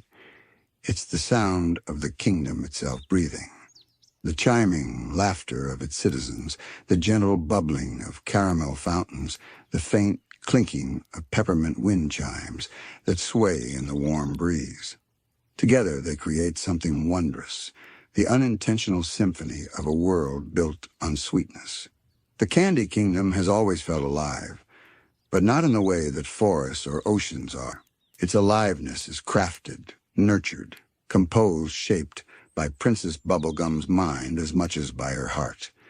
Every building, every candy citizen, every tiny melody that echoes through its streets carries her touch. The music of the Candy Kingdom, then, is also the music of its ruler, a reflection of her meticulous balance between science and sentiment, logic and love. During the quiet hours when the kingdom rests and the air cools to a creamy calm, the real beauty of its music reveals itself. The walls hum faintly with the vibrations of candy life. The lollipop trees rustle with the crystalline notes as the wind brushes past. Even the gumdrop cobblestones, slick with dew, seem to hold a kind of rhythm when stepped upon. It's as if the entire realm was built not just to function, but to resonate. Princess Bubblegum, for all her scientific precision, understands the subtlety of harmony. Her creations aren't merely inventions, they are expressions of order meeting wonder. And in that intersection, she's found something akin to music. It's the quiet, structured hum that keeps her world from unraveling. Her candy people chatter and sing, their voices blending in spontaneous melodies that echo through peppermint alleys and caramel corridors.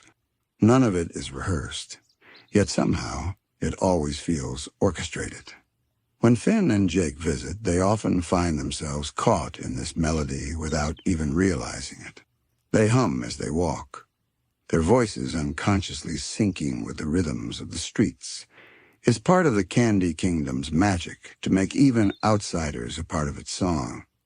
To walk through it is to move through a living composition, one that evolves each day, shaped by joy, conversation, and the occasional explosion of science gone awry. But beneath that sweetness lies something deeper, more intricate. The music of the Candy Kingdom is not merely cheerful. It's layered, complex, much like its ruler.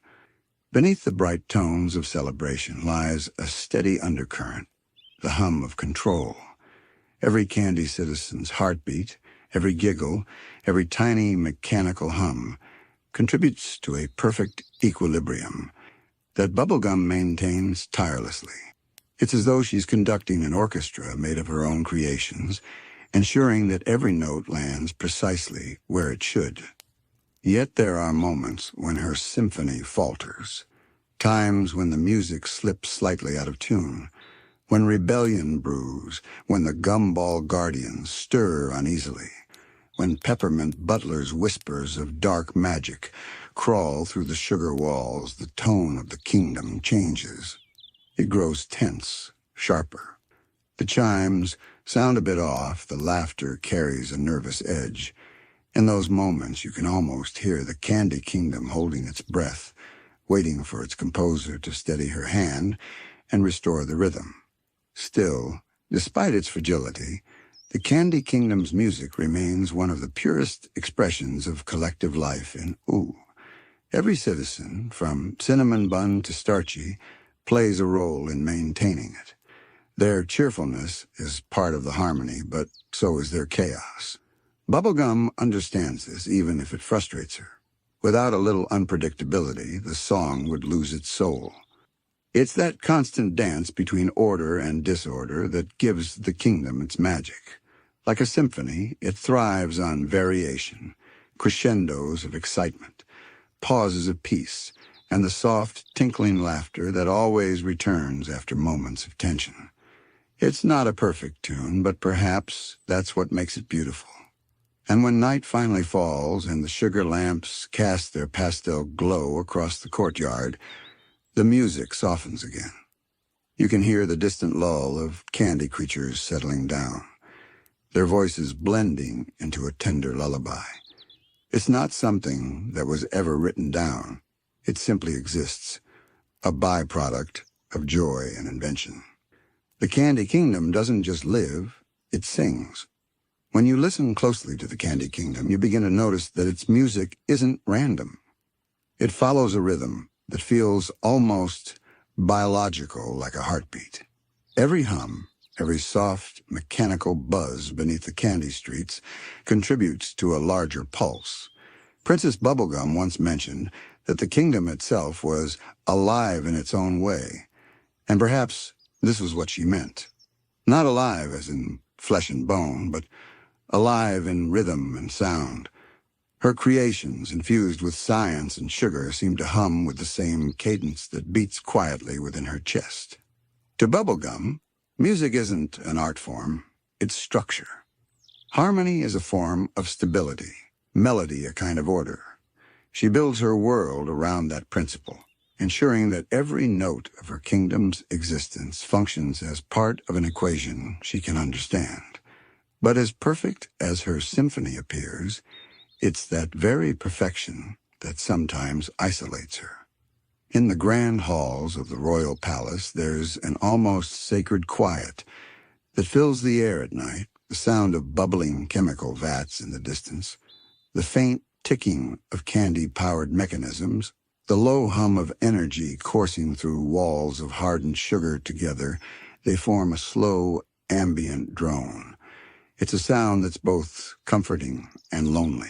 A reminder that, even in a world of laughter and color, its creator often works in solitude. Sometimes Finn finds her there, hunched over a workbench, the glow of neon test tubes reflecting in her tired eyes. He'll ask what she's building, but she rarely answers directly. Instead, she hums, a soft tune that barely rises above the hum of her lab. It's not a song you'd hear at a royal ball, but it's one filled with thought, repetition, and precision.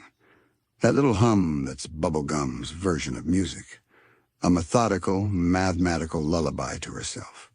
And yet the Candy Kingdom itself refuses to remain silent for long. Its citizens are far too lively, too curious.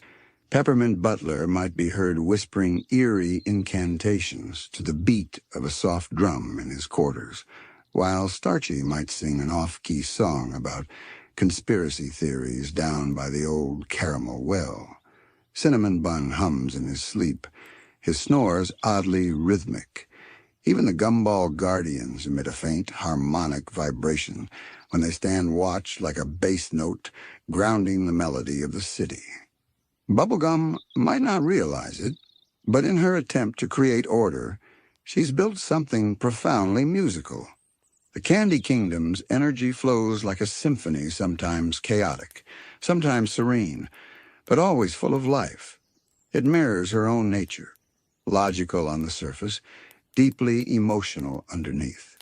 There's something poetic about the way her scientific pursuits echo through the land as music.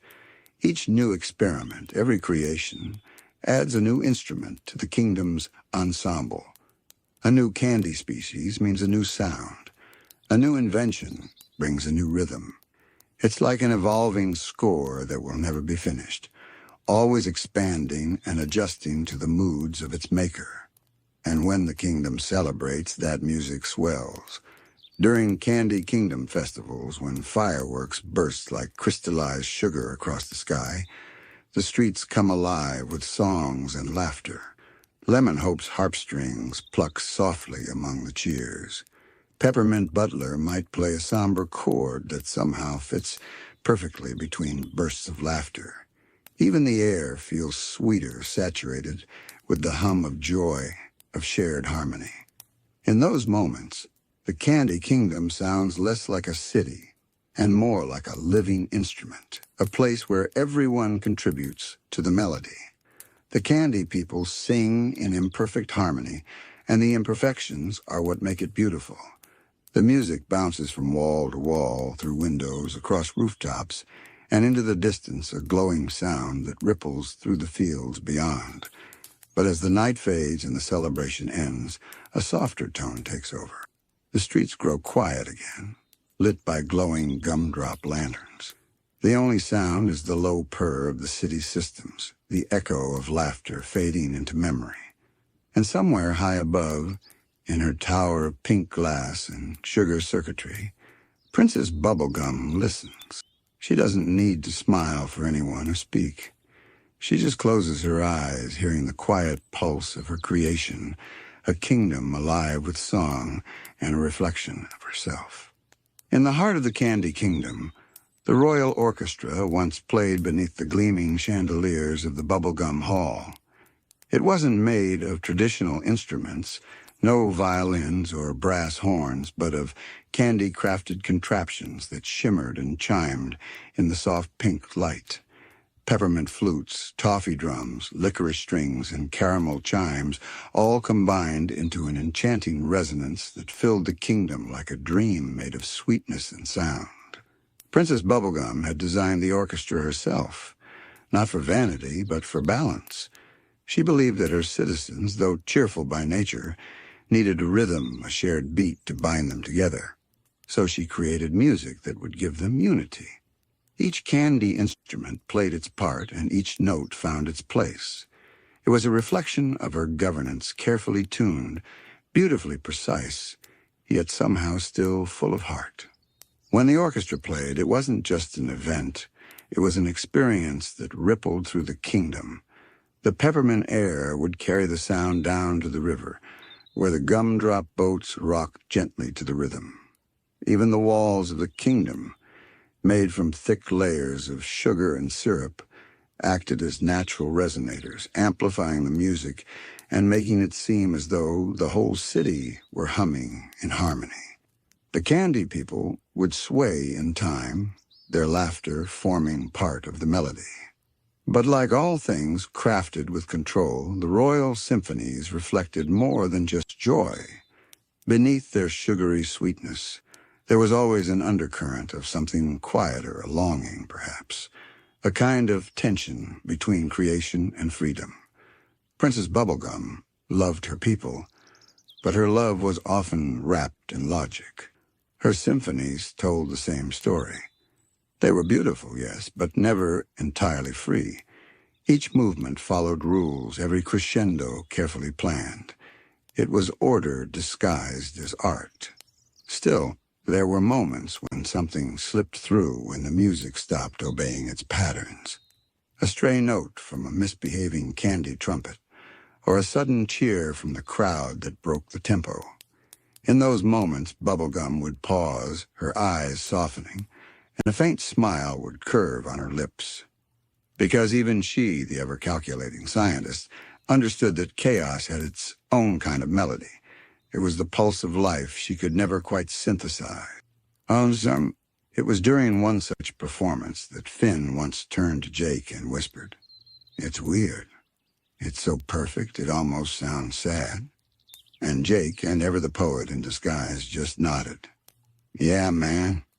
It's like the candy singing to keep from melting." There's truth in that. The Candy Kingdom's music often carries that delicate ache, the sound of something made to last, yet always aware of its fragility. As the centuries passed, the royal symphonies changed. They became softer, more reflective. Perhaps Bubblegum herself changed too. The scientist who once sought total control began to understand the beauty of imperfection. When she'd hear the candy citizens singing on their own without orchestration, she'd no longer correct them. She'd just listen. Their songs, silly, spontaneous, full of laughter, held something no formula could replicate.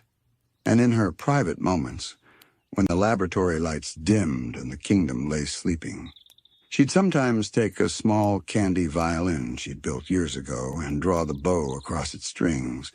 The sound was fragile, crystalline, like the first crack of ice across a winter lake. It wasn't perfect, but it was pure.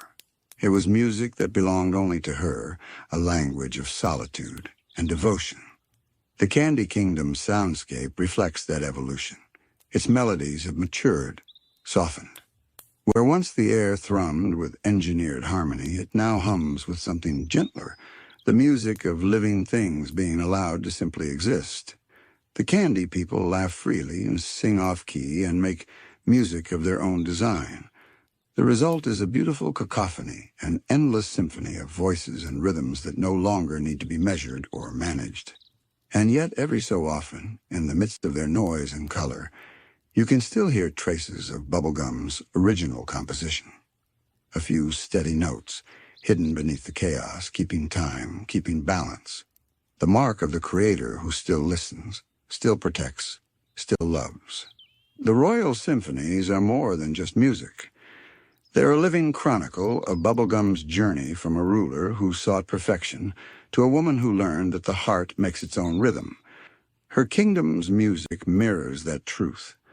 It is both artificial and organic, both structured and free, a fusion of invention and emotion that defines the Candy Kingdom's soul.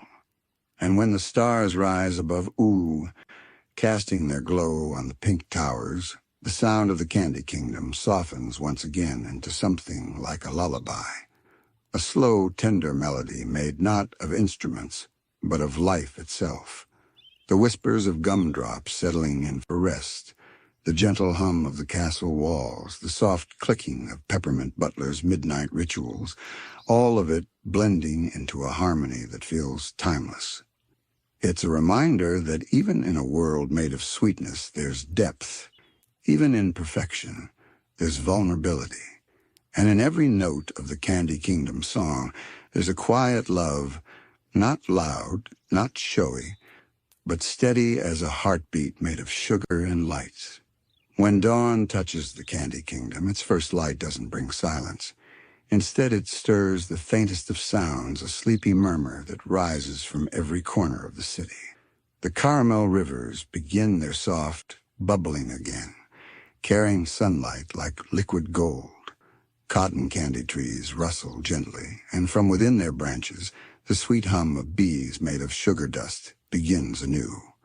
It's a morning overture, played by nature and artifice alike, all composed under the unspoken guidance of their princess. For Bubblegum, mornings are sacred. She wakes before most of her kingdom, standing on her balcony as the air glows pink and orange. From there, she can hear at all the subtle rhythms that tell her everything is still in balance.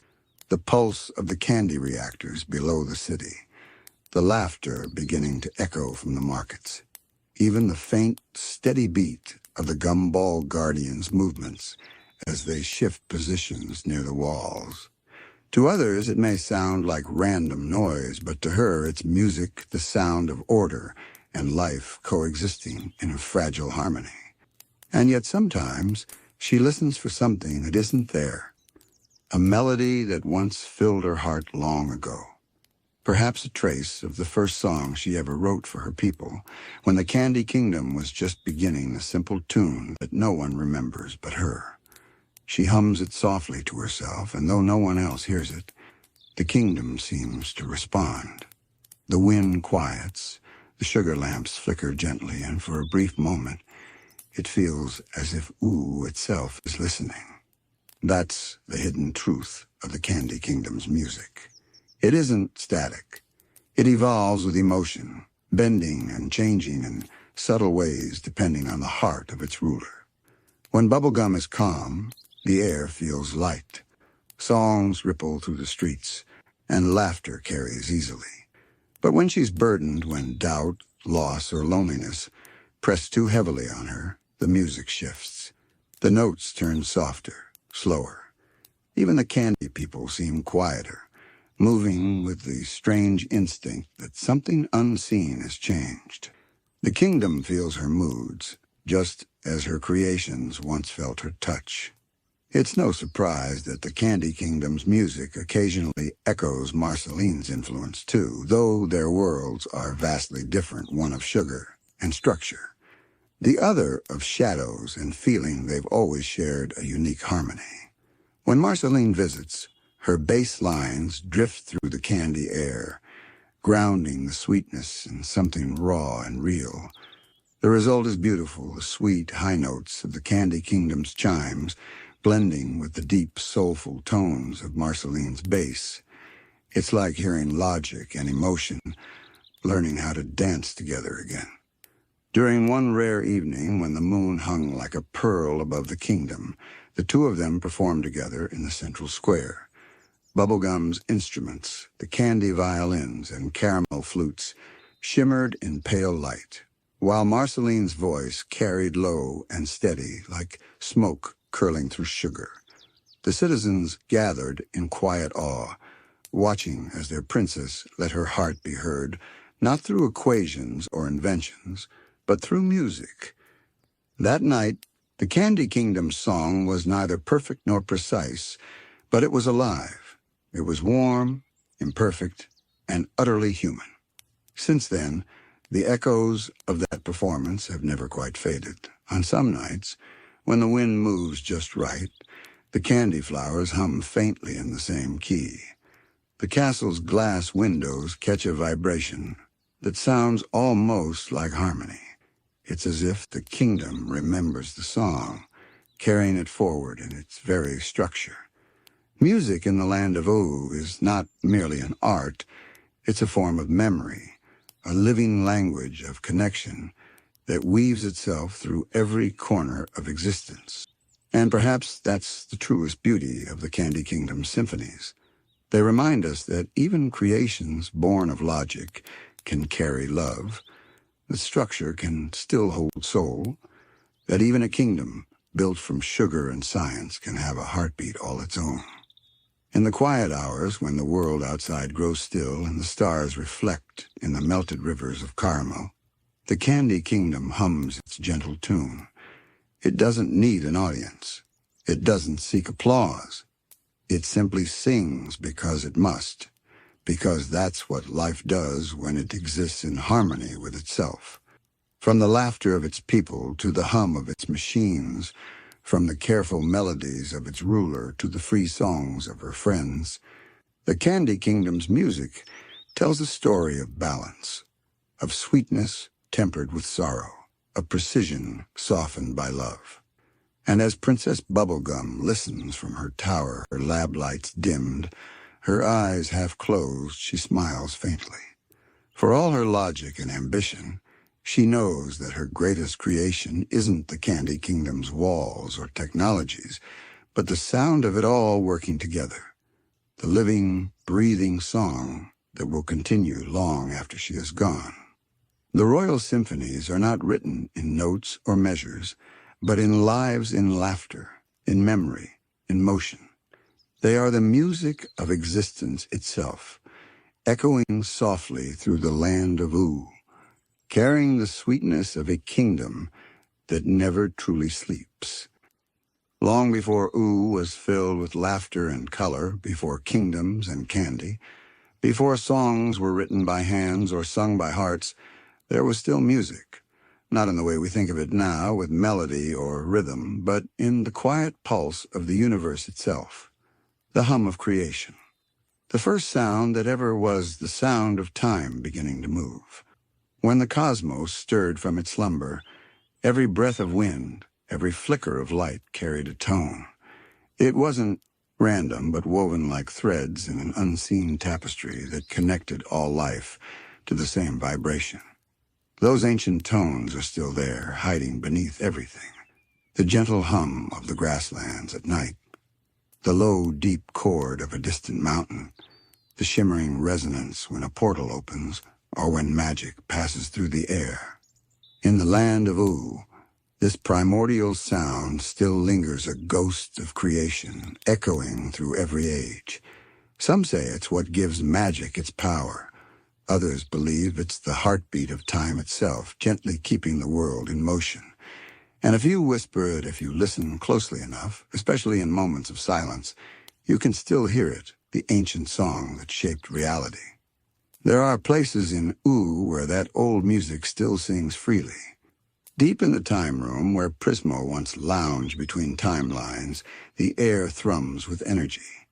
It doesn't hum like machinery or pulse like magic. It sings softly, endlessly, in a chord that feels infinite.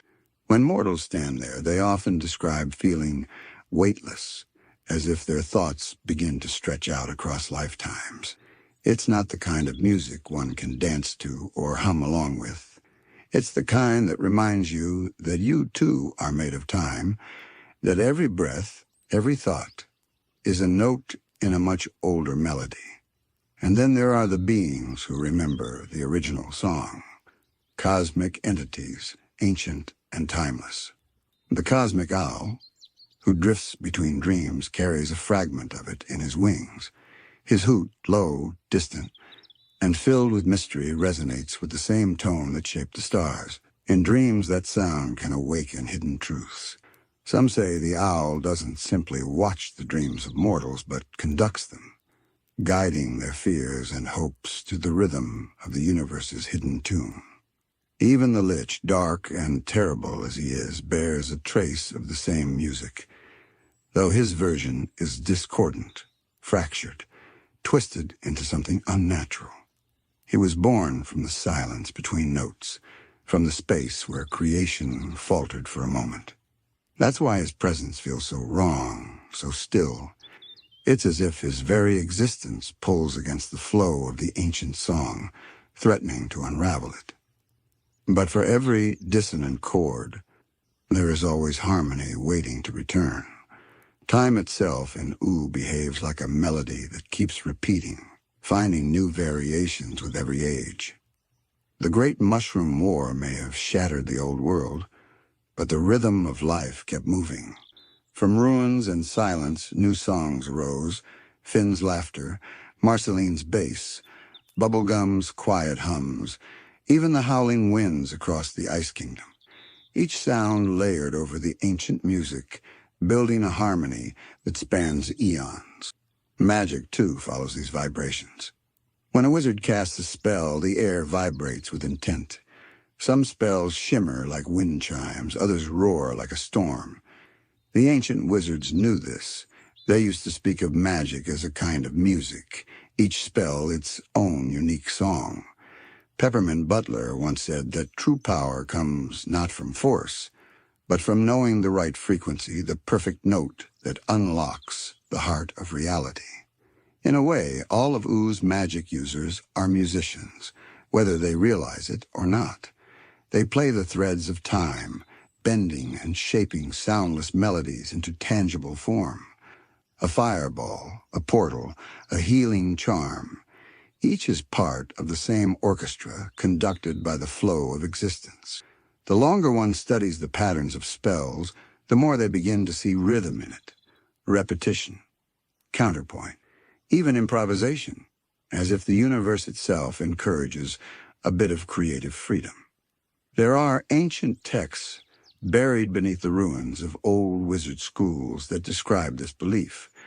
They speak of a theory that the universe began not with a bang, but with a single note, a sound so pure it gave rise to form, light, and life. The wizards called it the first tone. Some sought to recreate it, to play the note again and glimpse the origin of all things. None ever succeeded. But perhaps in their failures, they added their own little melodies to the cosmic composition. And so, even now, as Ooh sleeps under stars that hum softly in the night sky, that first note still lingers, carried in the hum of magic, reflected in the rhythm of time, whispered through dreams and echoed in the heartbeat of every living thing. The world continues to sing, and time continues to listen. Some say that this ancient music is not just a force that exists, but one that remembers, that every vibration, every note struck by life or magic, leaves an echo within the great melody of time. To those attuned to it, the truly wise or the deeply lost, the world sometimes seems to hum back their memories, their regrets, their joy. Take the Enchiridion, for instance. To most, it's a book of heroism, filled with cryptic lessons and hidden power. But beneath its pages lies something subtler, a kind of resonance. The Enchiridion sings quietly when open, though not to the ear. It sings to the soul. Its words align with that original cosmic rhythm, teaching not through instruction, but through vibration. The more one reads, the more they begin to feel the song that shaped the world. Perhaps that's why heroes like Finn always seem to find themselves guided by something unseen. A rhythm that leads them forward, a pulse that matches their courage. Finn's life, all its highs and heartbreaks, could be heard as a kind of melody on its own. Sometimes triumphant, sometimes soft, sometimes painfully quiet, but always steady, always moving forward like time itself. In Ooh, the connection between music and time is more than metaphor. It's law. There are ancient ruins scattered across the land, tall stone arches inscribed with circular patterns that hum faintly when the wind passes through. Some scholars believe they were once instruments of the ancients, capable of bending time through sound alone. When played in harmony, it's said they could open gateways not through space, but through moments. One such structure still stands half-buried in the desert beyond the Candy Kingdom. Locals call it the Echo Gate. At sunset, when the light hits its carvings just right, the stone begins to sing. It's a strange sound, low, mournful, and beautiful all at once. Travelers claim that if you listen long enough, you begin to hear voices layered within it. Not ghosts, but fragments of time, old songs, forgotten conversations, even laughter from ages gone by. The gate, they say, plays memories back to the world, letting the past breathe for a few fleeting minutes each day. But time's melody can also twist, as every song can. There are places in Ooh where the rhythm falters, where the music bends into something uneasy. The ruins of the Mushroom War, for instance, still hum with a faint, metallic drone, a residue of technology and tragedy fused together. When the wind passes through the shattered skyscrapers, it sounds like a broken symphony once full of promise, now trapped in endless dissonance. Those who linger there too long often feel strange sensations, as if moments themselves begin to repeat or fade away. Even Simon Petrikov once spoke of hearing the world differently after donning the crown.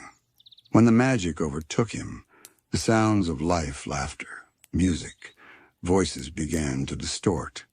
He described it as though reality was playing two songs at once, each out of tune with the other. One belonged to the man he once was, and the other to the creature he had become. The crown's magic, ancient and alien, carried its own melody, one that resonated with the first tone in a fractured way. That's what made it powerful and what made it cruel. There's a theory among magical historians that ancient artifacts like the crown, the Enchiridion, and even the music hole itself are all remnants of a forgotten civilization that sought to harness the first tone. Perhaps they succeeded, in part creating tools and relics that could alter time, shape matter, and bend minds through resonance alone. But like any song played too loudly, their harmony broke. The result was chaos, silence, the end of their age and the birth of the strange, beautiful world we now know as Ooh. Still, echoes of that lost symphony remain. When magic hums through a crystal, when a wizard chants in rhythm, when the stars shimmer in quiet intervals, it's all the same song, rediscovered piece by piece. And though mortals can no longer play it in full, they can still feel it. They can still be moved by it. Every lullaby, every chord struck in kindness or grief, is a faint remembrance of the universe's first lullaby. And so the story of magic and time becomes a story of memory of the way sound carries meaning even after its source is gone. The ancients may have vanished, but their song lingers on, singing through every being who listens closely enough to hear. When you look closely at the rhythm of the world, you begin to realize that even silence has its own kind of music. It's in the pauses between the waves, in the stillness between a wizard's spell and its echo. Silence is not the absence of sound. It's the space that allows it to exist. The ancients of Ooh understood this better than most. Their temples, their spells, even their architecture seemed to honor the balance between vibration and quiet. The magic was not just in what was heard, but in what was felt. One legend speaks of the Song of the Stars, a melody said to be sung by the cosmos itself once every 1,000 years. When the song is heard, time pauses not in a dramatic frozen stillness, but in a subtle slowing, like the world is taking a deep breath.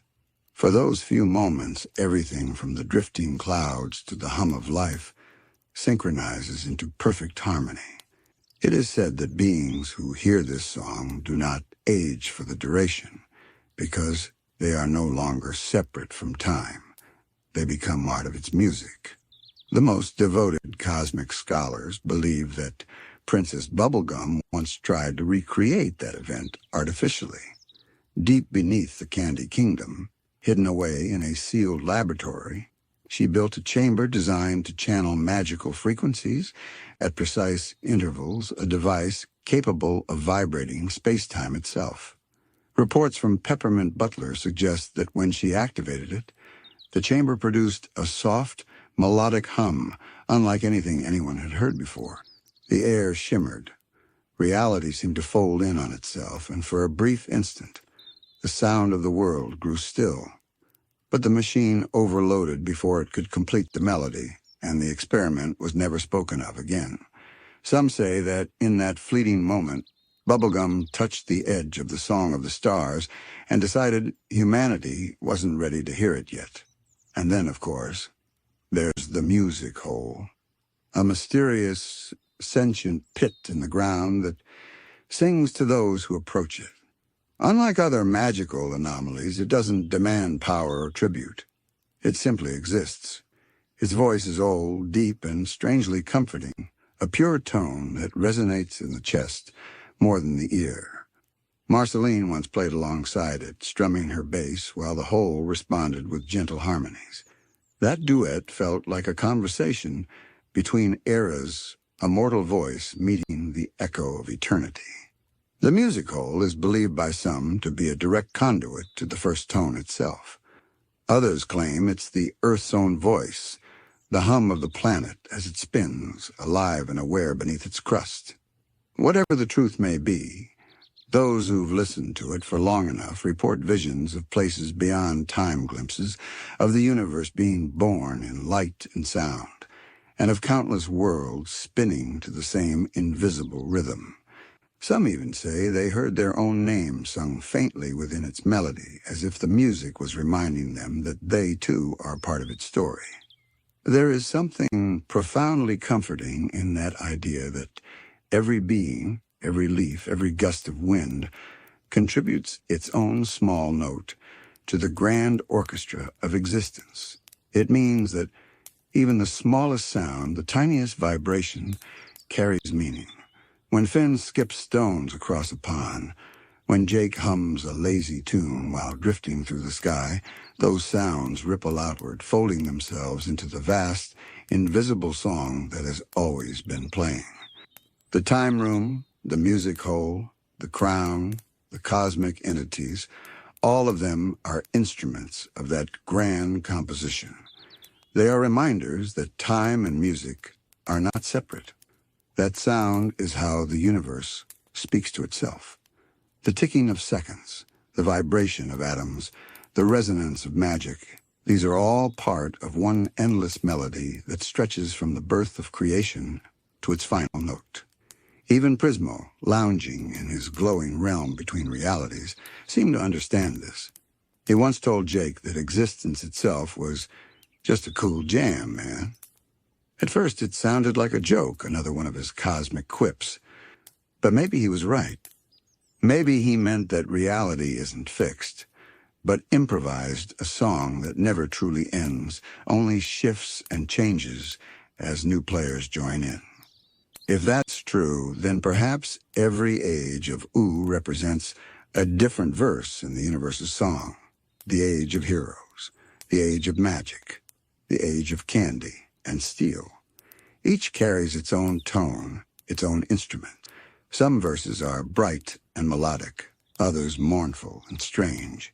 Yet through them all, One steady rhythm remains the heartbeat of time itself, guiding every note forward. And if you were to listen closely, beneath all the laughter and chaos and silence of ooh, you might still hear it faintly, the low, steady hum that connects everything from the cosmic to the mundane. The hum that says, you are part of this too. There's an old saying whispered among the ancient mages of ooh that every ending is just a note held too long. It suggests that time doesn't truly stop. It simply fades into silence, waiting for another verse to begin. In that way, all of creation behaves like a song with infinite reprises, looping and echoing through eras, reshaping itself but never truly gone. If one listens deeply enough, past the chatter of civilization and the hum of the Candy Kingdom's machines, past even the wind and water, there is a faint, rhythmic pulse. The ancients called it the breath of ooh. It is the sound of the planet's magic breathing the slow in and out of existence itself. Some monks, hidden in high mountain temples, train their entire lives just to hear it clearly. They say that, when they finally do, it changes everything. The boundaries between sound and thought, time and being dissolve. One becomes both the listener and the song. When Finn once encountered the music hole, he said he didn't just hear the song, he felt it. Like every part of him was vibrating in harmony with something bigger. And for a moment, he understood that music wasn't a thing that existed in the world. It was the world. Every action, every heartbeat, every breath, a continuation of that endless composition. Perhaps that's why music holds such power in ooh. It's the one art that mirrors the nature of time itself, flowing, repeating, growing, and never truly stopping. Even the passing of loved ones doesn't end their song. When Marceline sings about Simon, or when Princess Bubblegum hums a quiet tune in memory of those she's lost, that music becomes a bridge. The dead, the forgotten, the far away, their melodies linger in the air, faint but unbroken. The universe never erases what has been sung. It carries every note forward, folding them into new patterns that echo through future lives. There's a beauty in that thought, that memory itself is just another kind of music. Every recollection, every dream, every soft voice that drifts through the mind at night is part of the same cosmic rhythm. Maybe that's why dreams in ooh often seem to have their own sound. When the cosmic owl appears, the dreamscape shimmers with a low hum, as though the dreamer's thoughts have joined the ancient choir for a while. Time bends gently there, too, not to deceive, but to remind the dreamer that they are still connected to the oldest melody of all. And maybe that's what the universe has always wanted to remember itself through the songs of those who live within it. Magic, music, and time all play their roles in that remembrance. Every spell cast, every lullaby sung, every laugh shared. They are all forms of the same eternal act, the act of existing, of resonating with everything else that exists. The ancient wizards who tried to replicate the first tone believed that by hearing it clearly, they could understand the true shape of reality. But perhaps the secret was never in hearing it perfectly. Perhaps it was in adding to it. Every choice, every kindness, every song is another verse in the world's unfolding melody. The first tone was never meant to be found. It was meant to be continued. Imagine for a moment standing in the middle of ooh at night, far from the noise of kingdoms and cities. The sky is vast, the stars hum softly, and the wind moves like breath. Listen closely, and you might hear a low vibration in the ground beneath your feet. That is not imagination. It's the sound of time, quiet, patient, alive. The same sound that once filled the void before creation. The same sound that still sings within every being who dreams, who loves, who remembers. And so when Marceline strums her bass in solitude, or when Jake hums himself to sleep, or when a wizard whispers an incantation to the stars, the same ancient melody answers back. The universe listens. It always has. Because the magic of Ooh has never been about power or control. It has always been about harmony, the way everything fits together, even the broken parts. Every note, every silence, every heart beating under the moonlight contributes to that vast and gentle chorus that began before time itself. And maybe when the last star burns out and the final song fades into the great quiet, that melody will not end. It will begin again softer this time, deeper, wiser. For the song of Ooh and the song of life has always been an endless lullaby, gently reminding every creature that it was never alone. The first tone, the breath of Ooh, the hum of magic and time, they are all the same. They are the heartbeat of existence, still playing softly, even now beneath the sound of your own. The music of Ooh always ends the same way it began, quietly, gently, as if the world itself is sighing. There is a moment every night when the chaos of kingdoms, adventures, and magic falls away. The streets are silent. The candy people are tucked in their beds. The ice kingdom drifts in a frozen hush. And even the stars seem to pulse softly in time with a distant cosmic heartbeat. It is in these quiet hours that the last lullaby of the land begins. Unlike the songs of friendship, the melodies of Marceline, or the royal symphonies of the Candy Kingdom, the last lullaby is not composed by hands, instruments, or intent. It is not learned or written. It simply arises. It is the natural resonance of Ooh itself, the combined hum of every heartbeat, every whisper, every memory that has been sung into the land over countless ages. The air itself carries it, vibrating with the accumulated songs of every creature, every wizard, every king and queen who has walked this world.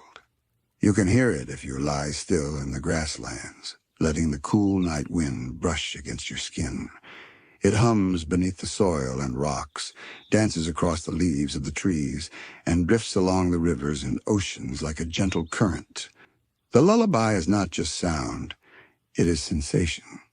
A soft vibration that passes through your chest, making it feel as though your heartbeat is a part of the song. It is intimate, private, and universal all at once. This final lullaby carries with it the echoes of every story we've encountered in Ooh. Finn's laughter, which once rang out like the joyous note of a wind chime. Jake's lazy, comforting hums stretching across the sky.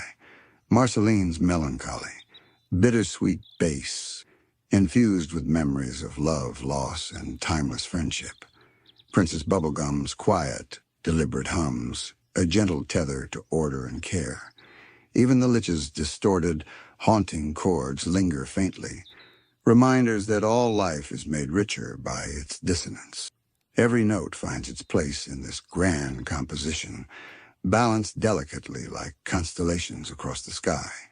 The lullaby does not demand attention. It does not rise to crescendo or fall to dramatic silence. It flows like a river beneath the world, constant but gentle.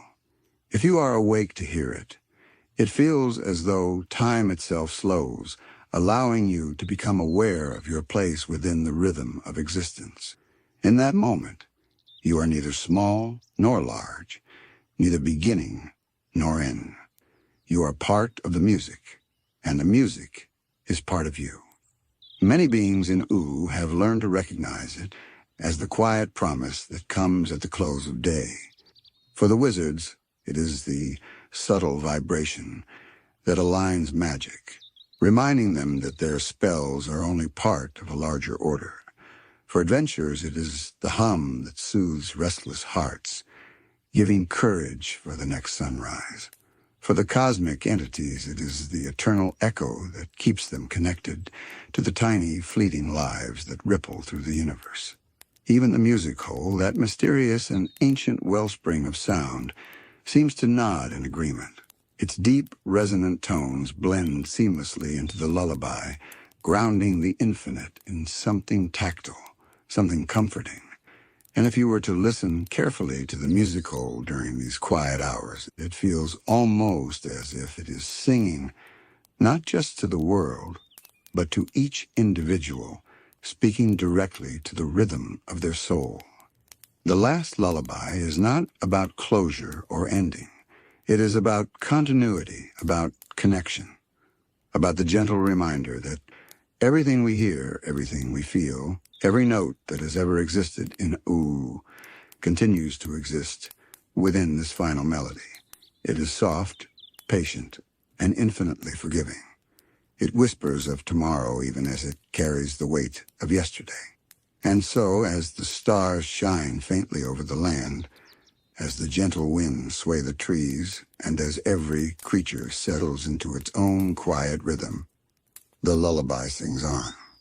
It is the music of ooh itself, the song that binds every story together, the gentle hum that reminds every listener that they are part of a greater whole, cradled in the infinite arms of time, magic, and memory. The beauty of the Last Lullaby lies in its subtlety. It does not clamor for attention, nor does it seek to dominate the senses. Instead, it drifts like a gentle fog, brushing softly against the edges of perception.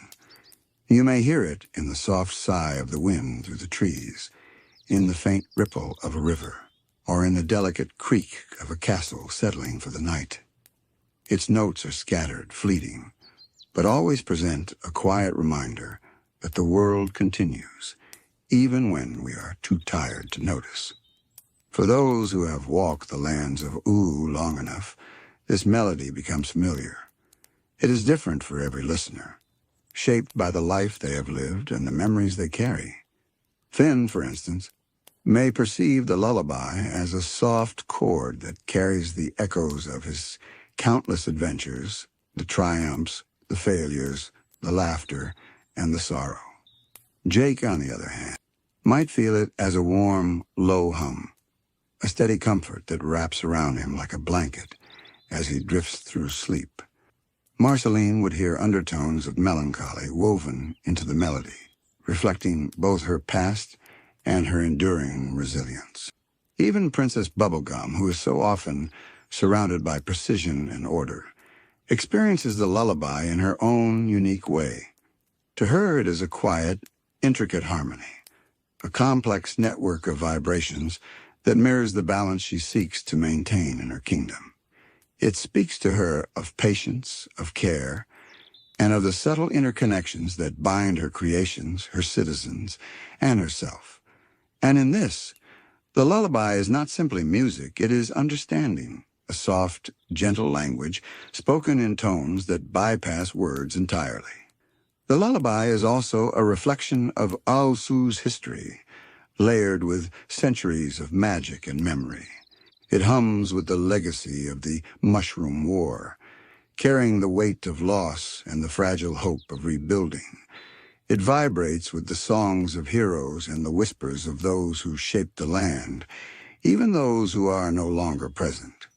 Time itself seems to pulse in the rhythm of the lullaby, a reminder that every moment, every breath, is a note in a song that has never truly ended. And then there is the magic. The ancient music that flows through ooh does not stop when the world is at rest. It persists in every spell, in every enchanted object, in every act of creation.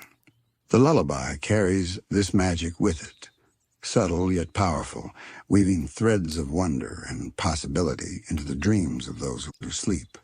It encourages imagination, growth, and reflection, creating a soft echo of everything that makes ooh alive, even in its quietest moments. Even the cosmic forces that watch over the land, distant and timeless, are attuned to this melody. The cosmic owl, the time room, and even Prismo's realm resonate with its vibrations.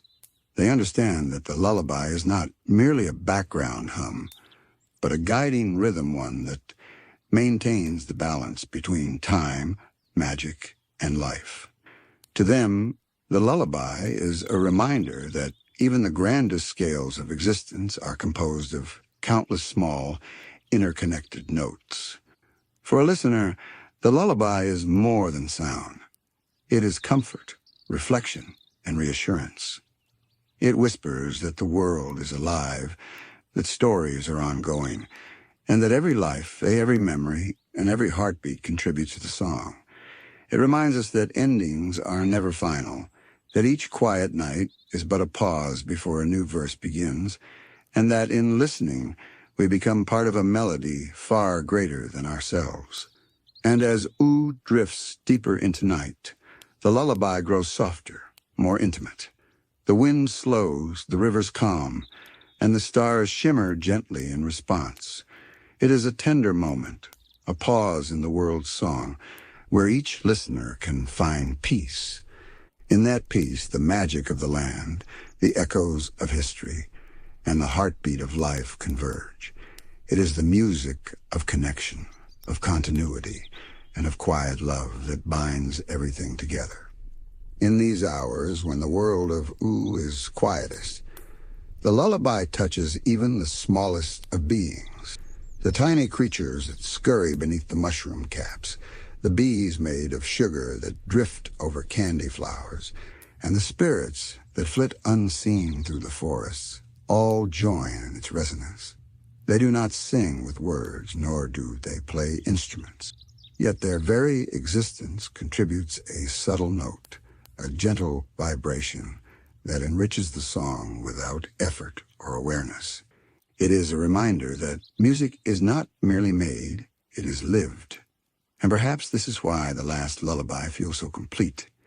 It is not a composition of any single person or any single event.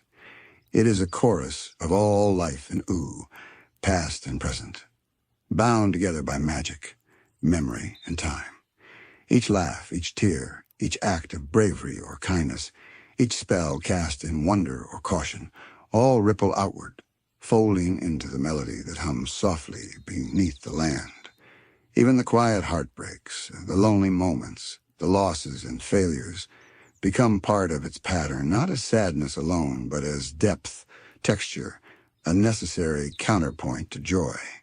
Princess Bubblegum sometimes pauses at night to listen, leaning out over her kingdom from the highest tower.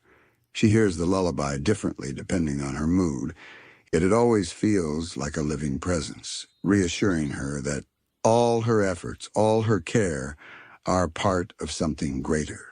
She hums quietly long, not because she must, but because even the most disciplined heart cannot resist joining such harmony. Her notes are delicate and precise, yet infused with warmth, a reminder that order can exist alongside love, that control need not silence feeling. Marceline, sitting alone on a cliff, often strums her bass to meet the lullaby, her fingers tracing soft arcs through air that vibrates with ancient resonance. Her songs are personal, improvisational, sometimes tinged with sorrow, sometimes with hope. But when her melodies mingle with the Last Lullaby, the two merge seamlessly, past and present, human and cosmic, sorrow and joy creating a resonance that even she cannot fully comprehend. It is a sound of belonging, of history, of the world acknowledging her existence as both fleeting and eternal. Finn, wrapped in a blanket beside a crackling fire, sometimes hums to himself along with the lullaby. He may not fully understand the complex interweaving of time and magic that it represents, but he feels its warmth, its protective pulse. For him, it is comfort and guidance. It reminds him that the adventures, the losses, and the friendships that define his life are threads woven into a pattern far beyond his understanding, yet intimately tied to his own story. Even in the darkest nights, the lullaby is there, soft and unyielding, reminding him that the world is still alive, still singing, and still holding him gently. And the land itself participates. Mountains hum in deep, sonorous tones. Rivers ripple in sync with subtle vibrations. The air itself shimmers as if the very particles of ooh are attuned to the melody. Stars twinkle in rhythm with the hum, casting their gentle glow in response to the pulse of the world. Even the ancient ruins, the remnants of lost civilizations, seem to vibrate with memory, carrying the faintest echoes of the first tone, whispering to all who would listen that creation itself was music, and that the music never truly ends. The Last Lullaby is a gentle reminder that everything has a place, a note, a purpose in the ongoing symphony of existence. Life, magic, history, joy, sorrow, creation, and decay, all of it becomes sound, becomes rhythm, becomes part of the eternal composition that is ooh. It is a song without beginning or end, a melody that continues even as listeners drift into sleep. It is patient, tender, and infinitely forgiving, a reminder that no story is ever truly lost, no life ever forgotten, as long as it has contributed to the music. And so, in the quiet moments, when the moon casts silver light over sleeping kingdoms, forests, and rivers, the Last Lullaby sings softly, cradling ooh and all its inhabitants in gentle harmony. It is a melody that exists beyond time, beyond magic, beyond even the most distant stars. It is the heartbeat of the world itself, and if you close your eyes and listen closely, you can feel it joining your own, a final, comforting embrace, guiding every dream, every thought, and every memory into peaceful rest. As the night deepens, the lullaby becomes even more intimate. Its notes are no longer carried widely through the winds or rivers, but gather closer, wrapping themselves around each listener. The kingdom, the forests, the mountains, the stars all fade into soft echoes, leaving only the gentle pulse of ooh itself. It is as though the world holds its breath, not in tension, but in calm reverence, allowing every heart to find its place within the melody. Even the smallest details of the land contribute to the song. A leaf falling from a tree taps a quiet détaillé. A stream trickling over smooth stones adds a shimmering harmony. The soft footsteps of nocturnal creatures blend seamlessly into the rhythm. It is not random. It is intentional, orchestrated by the very fabric of existence. Each vibration, a deliberate thread woven into the infinite tapestry of sound. There is a subtle magic here, one that does not seek power or attention, but simply exists to remind every listener of their connection to all that has ever been and all that will ever be. In these hours, even the echoes of the past are audible, the ancient melodies of magic, the songs of civilizations long gone, the whispers of battles, adventures, and friendships all linger in the air, faint yet persistent. They are gentle reminders that the world carries memory in a form older than writing, older than speech in vibration, in resonance, in song. Every being, living or remembered, contributes a note. Every action, choice, and thought has left a trace. The Last Lullaby is the sum of all these traces, a melody that celebrates existence in its entirety.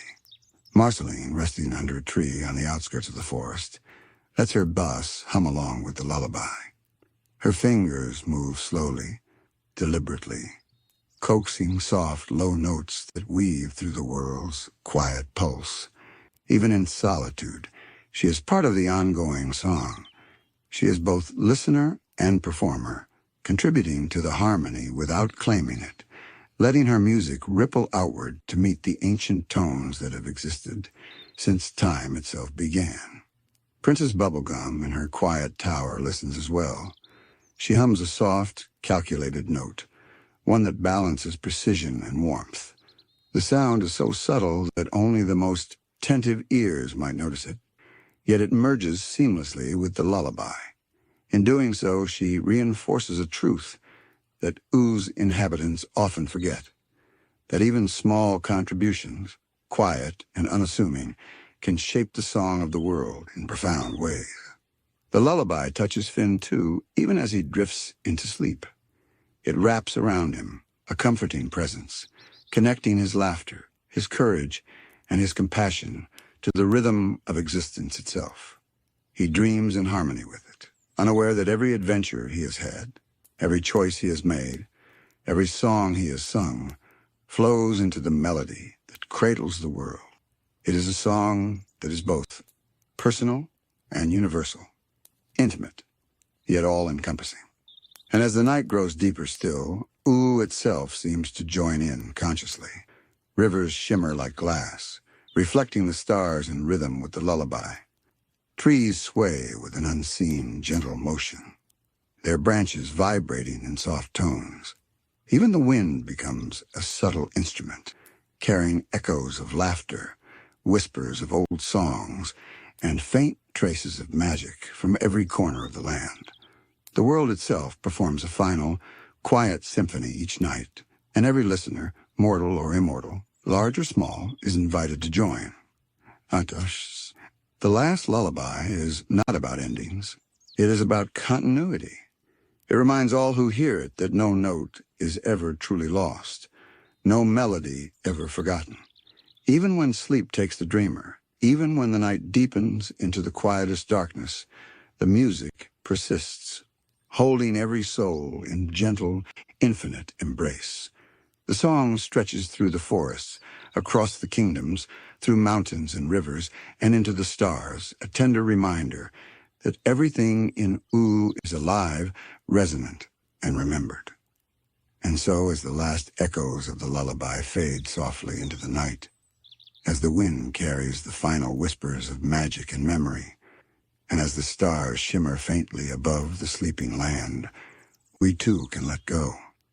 We can breathe, relax, and feel ourselves folded into the harmony that surrounds us.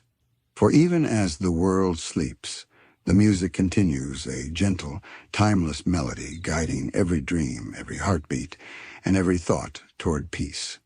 Good night.